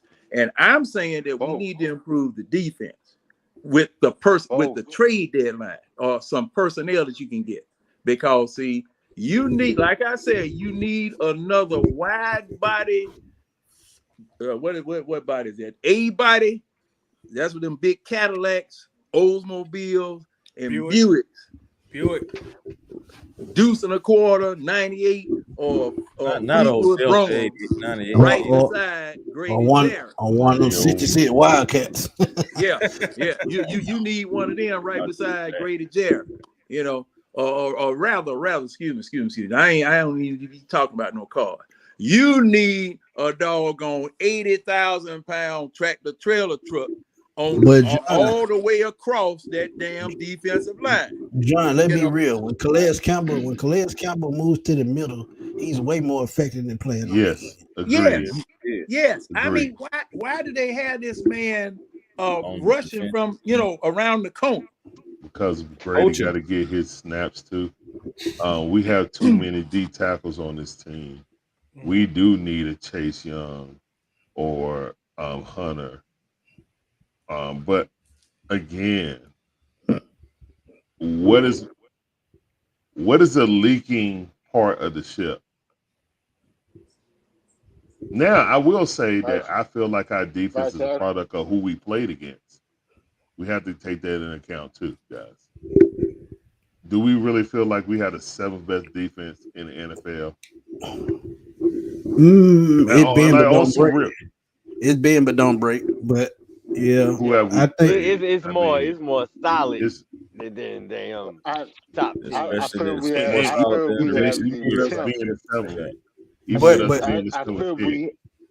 But Larry, can you really say that though? Knowing CJ Stroud throwing for 300 yards a game, can you really say that that's not a good offense? I think no. I agree they have a young up and coming offense, but what I'm saying is that I think our defense will be around 13 to 15. That's how it feels to me. You know what I'm saying? That's how it feels to me. But that's a much better. Our offense is ass, bro. And we can, let me tell y'all a secret. Hey, Larry, that's because our offensive coach is. No, but guess what? But guess what, Red? There's a turnstile over there that you can get a sack on McGarry. Man, how much you weigh? You just run around his ass. And he ain't gonna be able to move his feet. It's a reason Lindstrom was playing bad at the beginning of the season. Trying to help that sorry. But at the same time, there's a reason that this offensive line is ranked 6th best in the league. Winston, you talking too loud, man. We whispering over here. This offensive line is ranked 6th best in the league. In run blocking. That's because they know how to run forward and not backwards. Okay, we know the whisper now. Overall. Now, they showed the stat. They showed the stat before the game, bro, that they was 31st with the pass. After the 31st pass blocking efficiency. Yeah. Oh, that's hard. After the last game, it was 6 best overall. Okay, after the last game, so we played that team after the as God a whole. Can I feel you. can Okay, we all right. can we be honest about things? Whew. Can we Colorado ain't got no honestly defense. be honest about things? Yeah, Colorado Your defense. job is not to sit, your job Defense is as horrible. as an offensive lineman to sit there and hold a block for 3.5 seconds or more. No, it's not. Caleb Your job McGarrett as a can't even get quarterback, 1.3 McGarry seconds. ain't getting hands on people, Winston. Right. your, They He's just not running even around. touching Right pass people. home. He's whiffing, it bro. doesn't. It does matter. All right. So then, But therefore, your quarterback hasn't had the pocket presence to step up and reestablish what The the pocket. entire right The side is pocket. open, Stop. Winston. Hold on. You Winston. cannot sit there and blame everything on Caleb Winston. McGurk. I You can't literally do that. watched McGarry get. I watched How about the Jonnu same game Smith. you watch? I watched Jonnu Smith chip defensive lineman all game. yeah, And he still can't get his feet out there, bro. yeah. He got slow. It's a jam and go. How That can man he is not stuck get in in front of mud. the man? Yeah, he pick his Stop, feet. man. I'm giving that dude excuses, bro. He Not pick his feet. He pick his feet up like he got gout. Can't we get out of that Oh, don't country after remind me. this year? Don't remind me. When you said Don't remind me. Woo. when you said what was the leaking part? I The right said side. the right tackle. I said the right tackle. Yes. All right. We can all agree that we definitely could do better at right tackle. Can we not? Yes. Somebody. But at the Yes, same it could be time, better. you have to understand your coach, because Storm Norton is the same thing as Caleb McGurk. I don't know why people sit there and think that he's better than him. He's not. He's definitely not. Go look at the childhood highlights and shit that he have. He's worse than Caleb McGurk. And that's your swing tackle.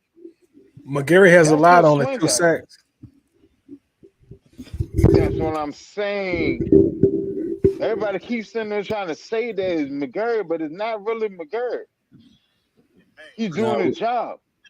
He's doing his job. He's pushing people out of the way. What's happening is Ritter's sitting back there panicking and drifting into a sack. Like I put it to you like this. If I'm a quarterback and I know that my weakest point on the line is the right tackle, and I sit there and count 1, 2, 3 Mississippi, why would I drift to the right? Why would I drift to the weakest part of my pass protection? That doesn't make sense. Because your center getting manhandled and getting pushed up the middle. Doesn't You matter. got nowhere else to go. So if that, hold on, yes you do. That's a lie. If your center is getting manhandled up the middle, then you know which way you need to step. If he getting manhandled and he come out his left shoulder, you go to the right. If he getting manhandled and he come out the right shoulder, then you go to the left. It's common sense stuff. Yeah, but think about it. If he ain't progressed up here, that don't matter. Well, it's not even that. That's exactly what I'm saying. It's not even that, man. They do gains. It's common sense things. So you can't sit there and blame everybody else for what your quarterback is doing. Yeah. This common sense shit. All right, am I the only one that noticed that most teams, when they send 4 on us, we have 5 in there, possibly 6. You know, there's 5 offensive linemen and 4 defensive linemen, right? So technically, when you send in a 4-man rush, technically, if your line is good, you should not be pressured. But then on top of that, you're chipping with Jonnu Smith, and he's I don't know. I mean, I'm not saying that Ritter's perfect. I'm not saying that. Now, he does drift into sacks. I agree with you. Yeah, But bro, I've seen jailbreaks over there now on chip block. That plus, should never happen. hey, And they actually got called for Larry, clipping a couple of times. that plus, you are a prisoner of the moment. Tyler just said that the man only been accredited 2 sacks, so it can't be jailbreaks over there. Well, That's what I'm saying. I'm gonna say this too. Caught as a prisoner of the moment. You're getting caught into that. Well, hey, well, that's right. You can't show some of this stuff. Now, I put it to you like that. Dominic look worse than McGurk this season. Who? Bergeron has been worse than McGarry. I thought he didn't look worse than McGurk. Now, Dahlman getting pushed around up the middle a little bit. Well, that's what I was saying, like the blitz in his face while he drift. That's what I was talking about. Then Ritter drift, and because when Ritter drift into a sack, McGurk get a sack. That's not on McGurk. So when you start looking at numbers can be skewed. Right. Numbers can be skewed. They're like you gotta actually watch the game and see what's going on. Yeah, but with that right side, when McGarry was getting help, I saw a couple of times they got called for clipping because both of them engaged on one man because they couldn't block him, so they had to clip him. But I remember that. I remember that play. Yeah. Now, also, we've been getting overpowered on the entire line of scrimmage. Lindstrom, McGarry, Dahlman, Jake Matthews, everybody. Mono. You know, they've been coming straight up Peachtree Street. They've been coming around Lucky Street. They've been coming from Auburn Avenue. They've been coming from everywhere, just knocking Falcons over. You know, and Ritter didn't make it any better, standing up there staring at the doggone receiver, patting the ball, and it's time ticking. You know, when he was getting rid of that ball last Sunday, the line was breaking down around it. It was breaking down around him, but when he got rid of the ball, that took care of everything. Made the line look good. Made everything look good. Because he wasn't staring, he was decisive. And it was the same thing that was going on when Matt Ryan was quarterback. Okay? The same thing was going on then. Offensive line, you sitting up here, no, you're not going to never have no shield of steel around you on an offensive line. That's not going to happen because they're going to get in there. All right? They're going to get in there. And, you know, you're seeing quicker and quicker time to throw times being listed every week. I'm watching that stat like a hawk. To see what everybody else is doing and what they are doing with the time that they have on average to throw the ball. But these offensive lines, you know, if they're making it where defensive lines cannot get back there to the quarterback because everybody trying to get rid of the ball quick now. Everybody is. You know, so, but Dahlman, now I've been telling y'all for the past year, I'm glad Ritter got kids already because Dahlman is gonna castrate that man. That man ain't gonna have a colostomy bag on his side because he gonna hit him nuts and he gonna kill it. He been looking like Lamar. And I mean, when that joker hiked the ball, it's just like he trying to doggone kick a field goal. Hey, fellas, let me ask y'all a question. So, what do you think we should do with Washington front four? With who? Keep an extra tight end up on the line, or keep Keith Smith in the game to block in the backfield. Yeah, I like Keith Smith.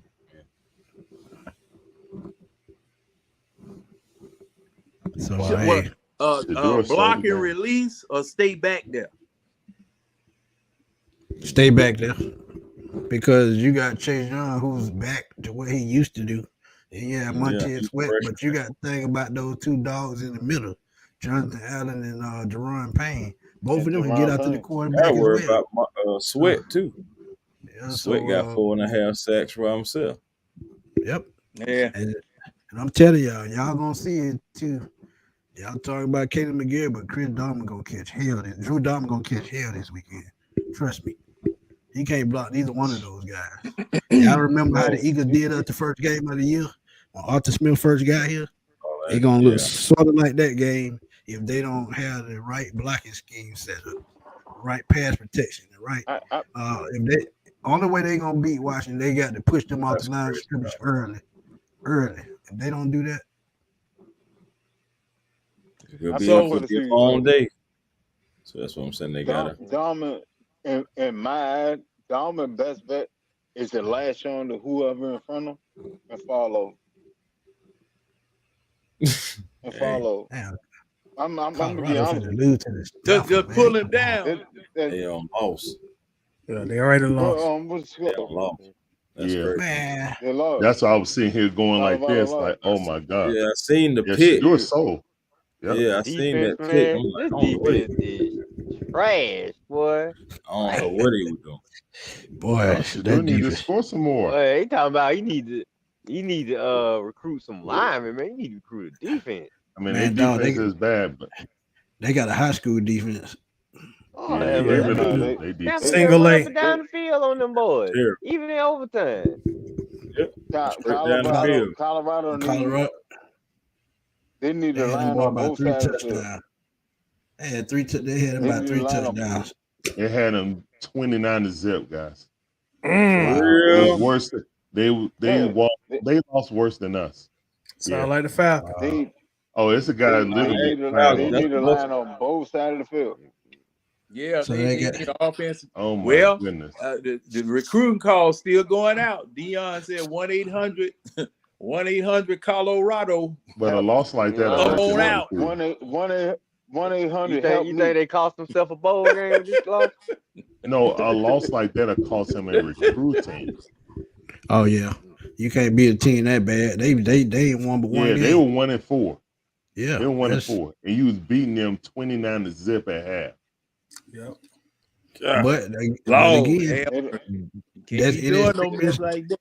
That inexperienced coaching. That's all it is. Inexperienced coaching. Because Yeah, when you well, got Luke, Go ahead, Smitty. go ahead, John. Oh man, that was a double assist. All right, I like that. Right. When you go buy all your players in the first year now and get them out of the transfer portal now, hey, you got to coach them. You got to doggone coach them. Because these are transfer portal folk. I mean, he went to the big grocery store, spent up all the money, got this. But hey, man, he playing with house money right now. You know that. Yeah. He playing with house money. Yeah, they He weren't playing with house expecting money. much. They only won one game last year. They already done tripled that. Yeah, see, there you go. And they already talking about renegotiating Deion's deal. Oh, he already got it. No, Oh, he they already already got it. did it. Yeah, he's the highest paid now.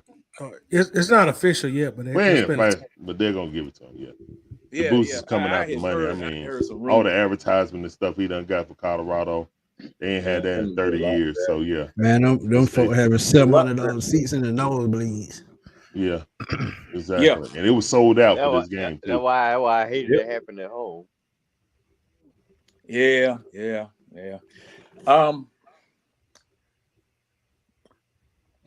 But going forward now, now when is the trade deadline, y'all? When Halloween. At the end of the month. Yeah, Okay. Halloween. October 31st. Treat somebody, you get a treat on the field. I'm gonna tell you who would help the Falcons, but they elevator ain't going to the top right now. That's Chandler Jones. If the Falcons get their hand on Chandler Jones, Red, I'm telling you. Yeah, you know good well. All Blink ain't bringing that psycho over here, man. I'm just saying, talent wise. Well, yeah, talent wise, you can think of a lot of guys you can bring. I mean, Randy Gregory could have been a name, but we probably wouldn't have bought him over here because he weed problems, and Chandler. I don't know what's going on with Chandler and the Raiders. I mean, boy, this dude. And think about it. Think about it. When his brother turned 32, I think he had the same psychological problem. So I mean, is it really that, or is it? I mean, I ain't saying it's not, but I'm saying knowing the Raiders, John Jones going through it too. Yeah, that's what I'm saying. His brother, his brother, he going through the same thing. Yeah. If they weren't gonna get Jalen Carter, they not gonna get Chandler Jones.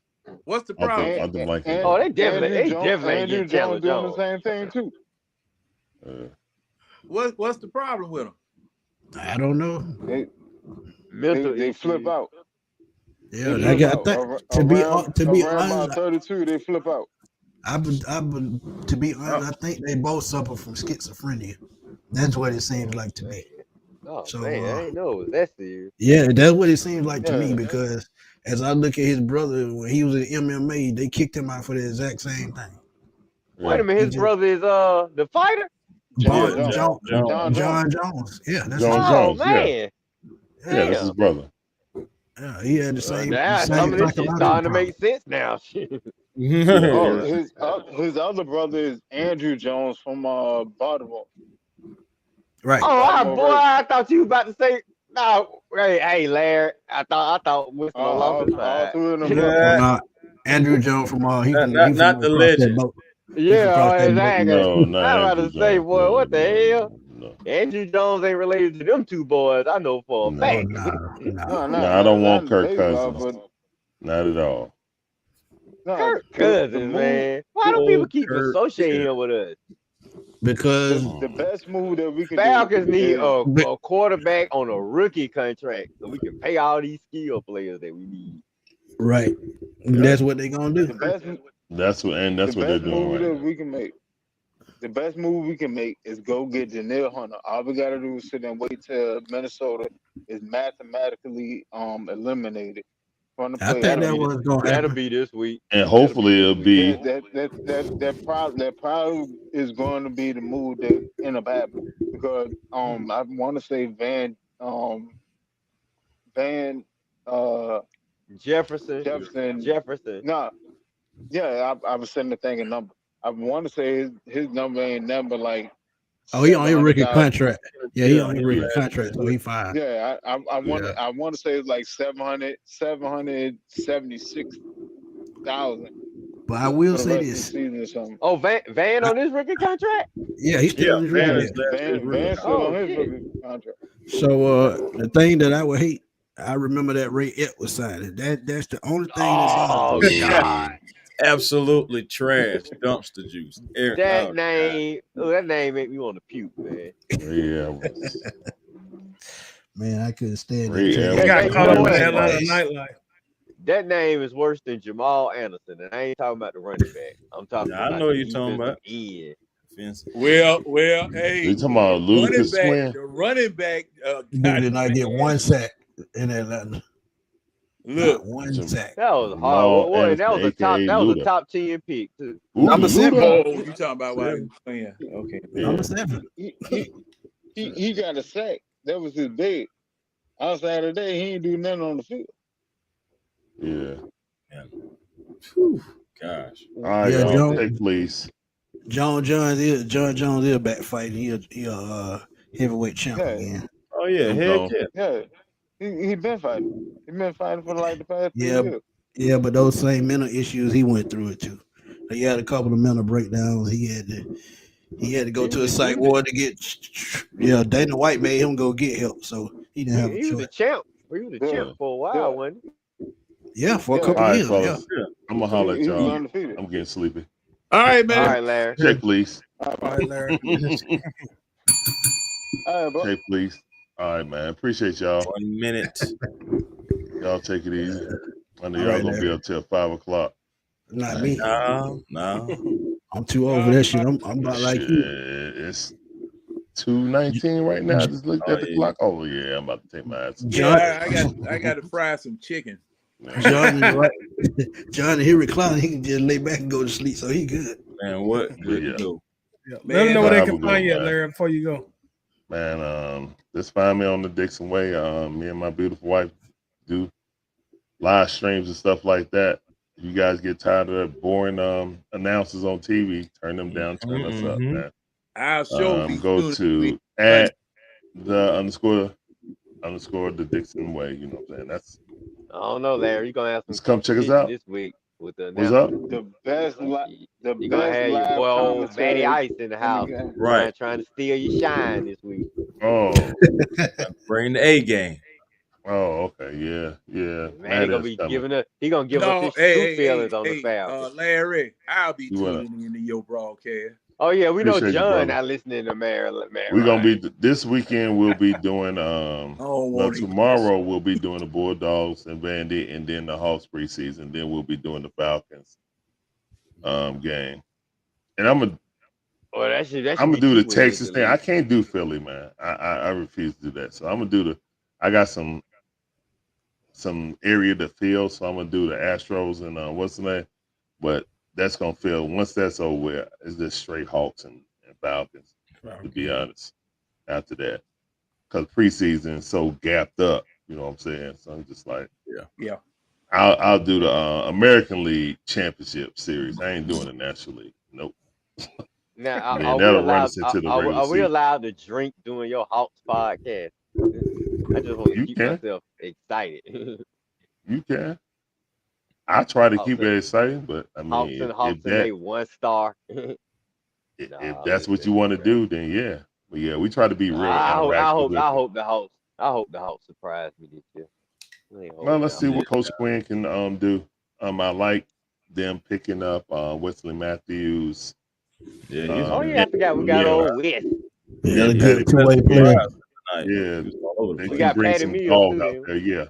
So we got 2 players that some good role players. That's some dogs that we needed because we need some shoot now because we sure can't stop nobody. That front court still needs some help. They need some size up front. Well, I mean that's gonna be the case regardless. Jalen Johnson, he better step up now. We're gonna give him his opportunity. He's playing good in preseason. He has been playing good, and he's been like point forward, and they give him the freedom to do that. Coach told him to work on that in the off season. So if his jumper get better, it's gonna be a nice little battle between him and Sadiq Bey going forward. I like it either way, man. Sadiq Bey, that stretch folk. So I mean he's what we need John Collins to be. We can trade Hunter. Sorry. He played in the preseason. I'm wondering. He always play when it don't count. Wait till the real game starts. You just brought up something. Now, why? Now we come to find out that Hunter has a bone bruise and isn't playing in the preseason. So this man is injured. This man injured again. They need to get him for a bag of Funyuns because he ain't working no more. And then he's a 4th pick too. And then they trying to turn Clint Capella into a scoring center. I said, good luck with that. No, that'll never work. Okongwu hitting threes now. That's who we need to have started. And a Euro. Yeah, that's who needs to be started. Okongwu. No. Okongwu too small. He's too small. He's too small. Yeah, he just now power forward. Y'all right. You're right. Let's move the power forward. Yeah. Once he starts showing that he can hit that 3 consistently, him and Capella will be our best lineup defensively and rebounding. That will be terror out there. Capella needs to work on his free throws. He got to hit. Man, Capella's who he is. And then if Okongwu can hit that corner we 3 got to get a deeper bench to open the court, also play good defense, and he driving. Now he got a drive game with the Euro or the spin. Yeah, he can hit that PJ Tucker in the corner. We could play him at power forward.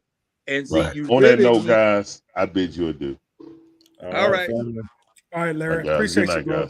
Have a good night. Appreciate y'all. And continuing the Hawks talk. Now, Bruno needs to be the center coming off the bench. I don't know why on God's green earth you're gonna pay that man all that money to be sitting on the end of the bench and bringing Okongwu in at center when this man has the size and the attitude to back up a Capella. Matter of fact, he could start in front of Capella. Boy, You know, because he has a better offensive game. But I said, John, they should at least try to make a move for DeAndre Ayton. I feel like he would have been a good fit for Trae Young. True. Because every point guard need that big man they can count on in the paint, and they don't have. You know what? Now Golden State just got them another big man. Yep. Golden State just got them another doggone big man, and Chris Paul. Yeah. So see, hey man, look, everybody got better except us. Everybody got better except us, man. I mean, you're rolling with the development of the young guys, Jalen Johnson and the AJs. But where the Hawks messed up at, they should have just gave Bud control of the team, let him build his team his way. And hey, who knows? We probably could have got Giannis because that's who Giannis wanted to play for. Hold on now. Bud was not the GM of the Bucks now. So no, but I'm saying, but Giannis adapted to him more than any coach. He helped Giannis take his game to another level. They gave Bud a little control, and he crapped the bed, and that's why they yanked it back and eventually got rid of Bud. So I understand. I get you with the coaching. But the GM, GM Bud. Well, behind the wheel drinking. Well, see, this is the thing. Now this is the thing. Now Nate was all right until him and Trey started clashing. Yeah, hold on. Let's go back to Bud. Let's go back to Bud before we get to Trey and all that. Let's go back to Bud. Now, that mess that the Atlanta Spirit Group did to Danny Ferry, that was a bunch of crap. That what I was just about to say. That was a bunch of crap. Now, trying to get over that. Now, Belkin, the one that didn't want Joe Johnson, was he the one that didn't want Joe Johnson, or was that? Well, that was one of the other situations. But let's that was what the night. What is Steve Belkin? That was the night dude, I think. No. Joe Johnson. No. Billy Knight went and got him. Billy Knight went and got him, but it was one executive that didn't want him, and it was Steve Belkin. It had to be Belkin there. Yeah, because he was going to get bought out, but he didn't want to get bought out at the price that he put in. He wanted to get bought out at what the team was worth at the time he wanted to get bought out. I think I'm getting it right. But that's somebody with a harmonica. Whoever it was, don't. Okay. I didn't know what that was, but at any rate, at any rate, okay. Now that mess with they had this report that was circulating around. Who was it? Oh man, it was somebody that the Hawks was getting ready to get. The thing about getting. I can't think of that man. I got his name on the tip of my tongue. Lou Alding. That's what it was. And Chris, you remember that? Man, why you bringing him up? My Lakers just got that clown off the damn salary. But see, that's the Bud situation. Lakers book about 10 years. Oh man, my that was the Bud situation. That's how Danny Ferry got a damn ring out of that shit. See, that's how Danny Ferry got ran out from out here. They were accusing Danny Ferry of being racist and saying something he didn't have no business. But the only thing wasn't that over email? Yeah, that was a report. It was a report that was circulating. I thought they had like a phone call or something. It was a report that was circulating. But that wasn't his words though, right? No, they weren't. No. They couldn't meet together in person, so they met over the telephone. They had a teleconference, and Danny Ferry just read off what a whole bunch of people around the league said about Lou Alding. Said that he was a quote unquote typical African with this in the front of the store and that in the back of the store, and that he doesn't keep his word and all this type of stuff. Somebody went and ran with it, and it was Belkin. It was Belkin or what was it? No, it was Giron. No, wait a minute. Belkin won with the team still at that point, was it? Yeah, he was. Yeah, he was. Yeah, he was. And come to find out, the Atlanta Spirit Group had been fighting from the inception because Dominique was part of it. Yep, he got out. Dominique was part of it. I mean, it was that, and those Tidy, those were the same ones that lost the Atlanta. What was that damn? Atlanta Thrashers. The Thrashers. Yeah. Those were the same ones that lost the Thrashers because they had bought both the Hawks and the Thrashers. See, and that's how they left. That's how the Thrashers left. And they should have never left. Yeah, man. You know, so ever since then, now Bud was made general manager because all of the okay, you had eliminated Danny Ferry. You got Danny Ferry out of me, so you made Bud general manager. Now, we were the first job that Budenholzer took after he left San Antonio, right? We were the first head coaching job that he took after he left San Antonio, wasn't it? Right. If I'm not mistaken. And you know, he was just feeling his legs, whatever. Now, and thing is that they had him general manager, Danny Ferry, and that was part of the, you know, he put together that 60-win team. Yep. He put together that 60-win team. Okay. That was a good now, crew right there. And see, if they had done to Dellavedova what I wanted to do to Dellavedova, you know, because when he injured Kyle Korver up there in Cleveland, that took the sink out there. That took the seal out they boat. It was over. You know, your killer 3-point shooter was gone. Because I mean, that dog on Kyle Korver had one of the smoothest 3-pointers I've ever seen in my life. I mean, he did. Scoop, calling folk out the name, sissy, pump, sissy, sissy. He was killing them. But took him away because he's running the team now, ain't he? Him, Kyle Korver, Kyle Korver came back. Him and Millsap. Shoot, man, Old Millsap. I just get mad thinking about it. Man. You know, our first time going to the Eastern Conference Final. Right. But and we fired Bud, and Bud went to Milwaukee. Hey, him a chip. You know, got him doggone championship. Got Jeff Teague a championship too, didn't he? Because he took Teague with him, didn't he? I think so. I think Teague. They could have traded for him late that season. I think if Teague was on that team, he didn't play very. He didn't play a lot. I don't think Teague was on Milwaukee. Right? Teague got a ring. If I'm not mistaken. Teague do have a ring. So. And what year did the Bucks win? I thought he got it with Milwaukee. 2019. Talking about the ring. Okay, so 21. Yeah.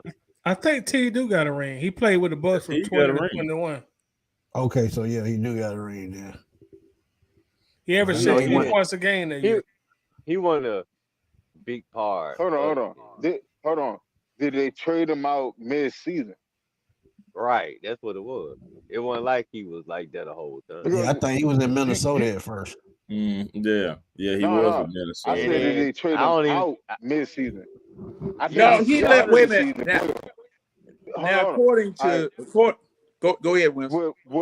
With NBA, if you start the season with the team and you get traded out halfway, you still get a ring for what the team do. Like if the team go on and win the ring, you'll still get a ring.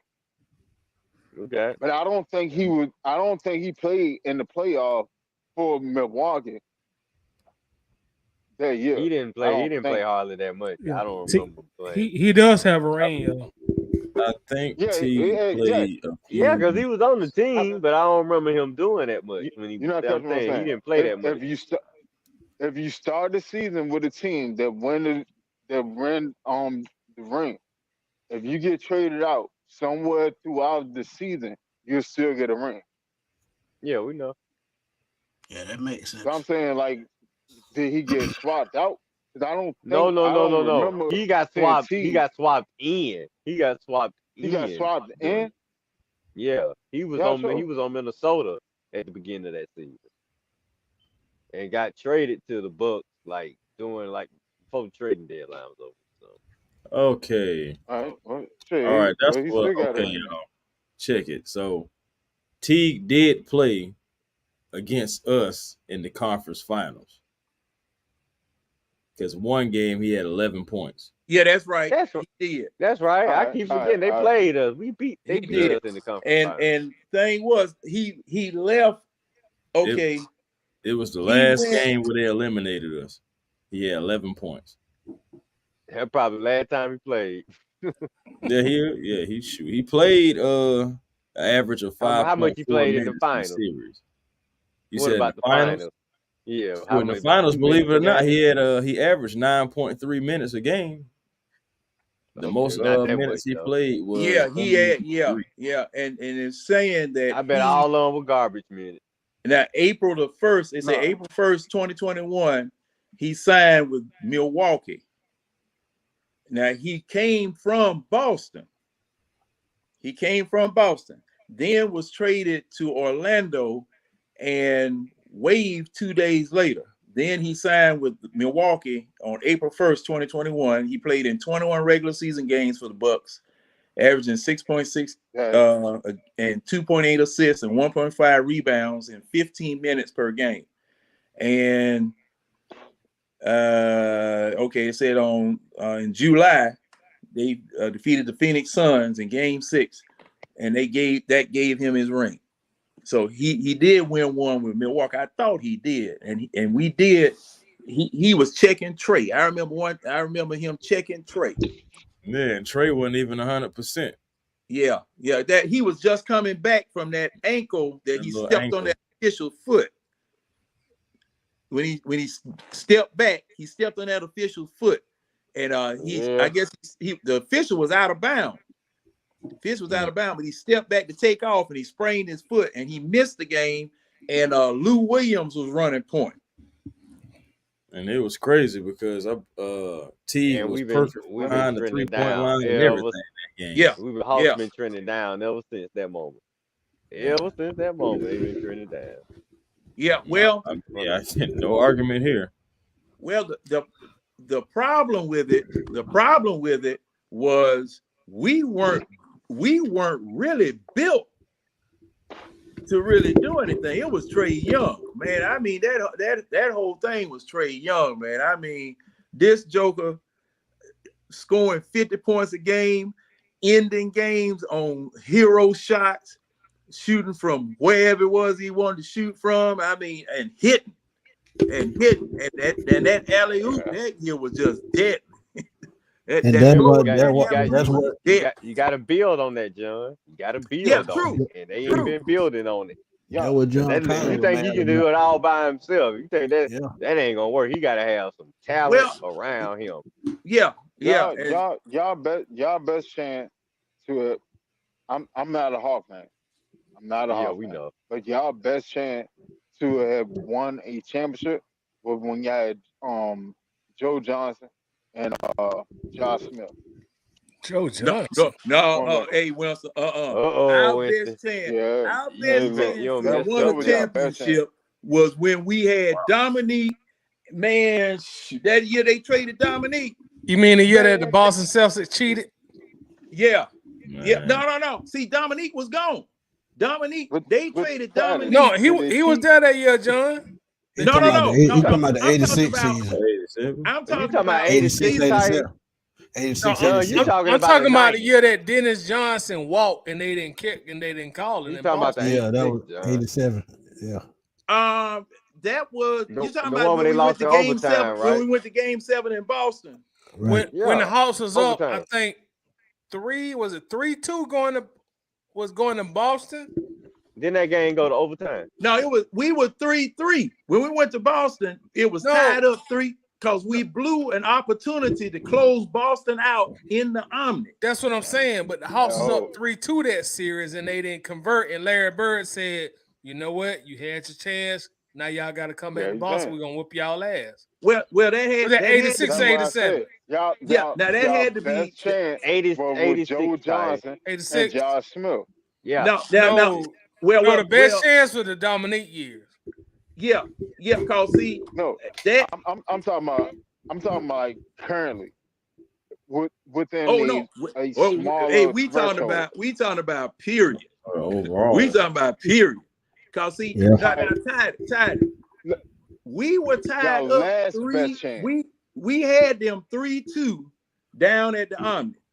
Yep. Yeah. Cliff Livingston messed up an easy layup, and Boston won the game. So they got 3-3. It was game 7 in Boston. It was game 7 in Boston. That's when Bird said, "Hey, y'all should have won it down here." I should have. Yeah. Now I hear what Judge said. I should have. And doggone man, and nobody could get a call in Boston, especially the Hawks. Now you know we ain't getting no calls. We didn't get a call. We didn't get a call.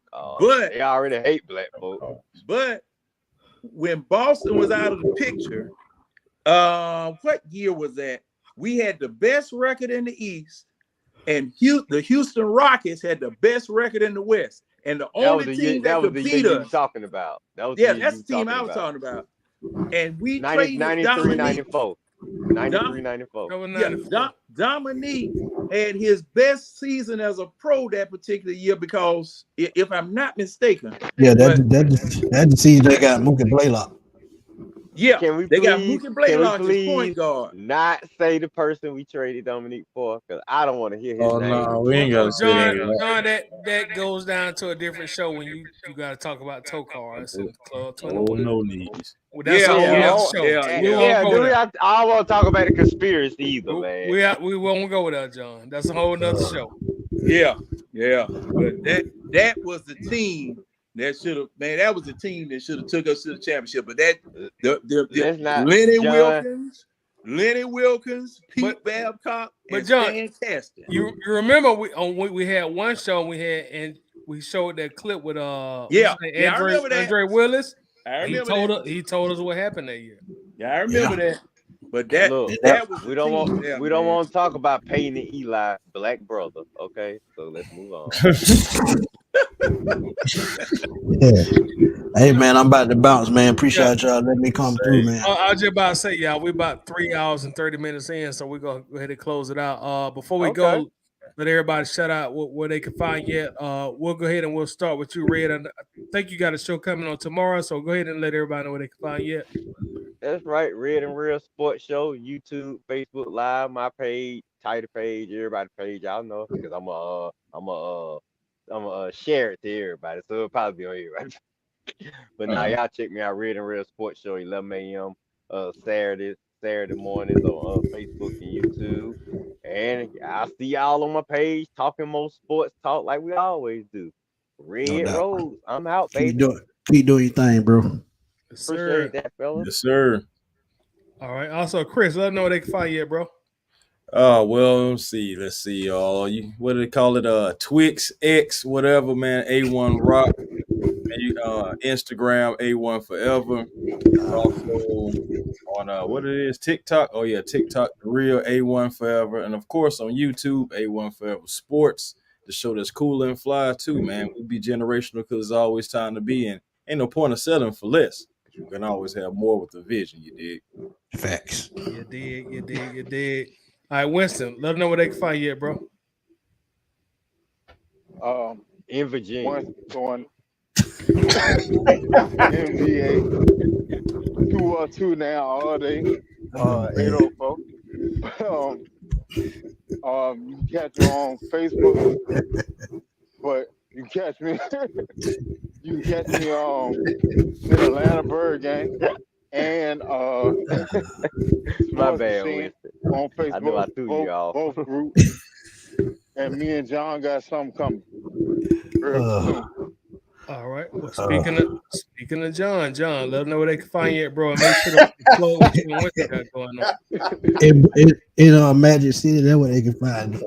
That's live, man. That way he look like he at. Wake up, man. That's right. Rocking on that seat, baby. John, got the vibrator on. John in the velvet room. You can find me in the velvet room anywhere where they serving cheap, good liquor. Well, as Facebook, on many different platforms. And like Winston said, next week we come.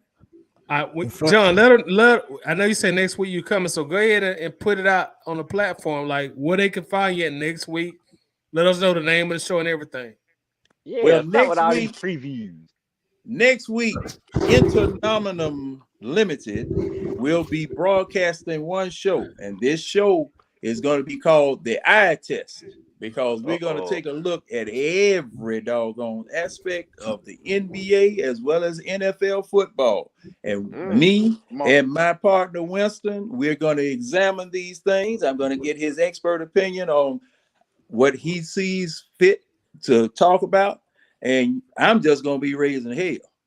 Wait a minute, John. Don't forget about special guest star Red. And I will have special guest stars, and I think Mr. Red Rose will be my first special guest star on here. And what we gonna try to do is pound him into submission, because he getting out of sorts here in the last couple. Be talking to y'all blue in the face, man. All right, Smooth Smitty, you on deck, bro. Let them know where they can find you. Yeah, man. Find me on YouTube, Smitty Sports Machine. Everybody, come. Find me on Smitty Sports Machine on YouTube, on TikTok, and on Spotify. That's where I'm at. That's where I be, and you can find me on Twix at FatBoySlim_21. Man, that's where I drop everything. All right, Smitty, I'm gonna check you out, big dog. Hey Smitty, what's your Spotify channel? Smitty Sports Machine, same thing. All right, y'all, and hey, make sure to lock in with everybody, man. We appreciate everybody interaction. We appreciate everybody checking in. We're officially out of here. We'll be back next Friday. Falcons versus the Washington, whatever they call themselves nowadays. Falcons will win that game. We're gonna go up 42. I want to thank everybody for coming in. Peace and love. I'm gonna make you watch an episode of Snowfall, Tidy. No, peace out. We out.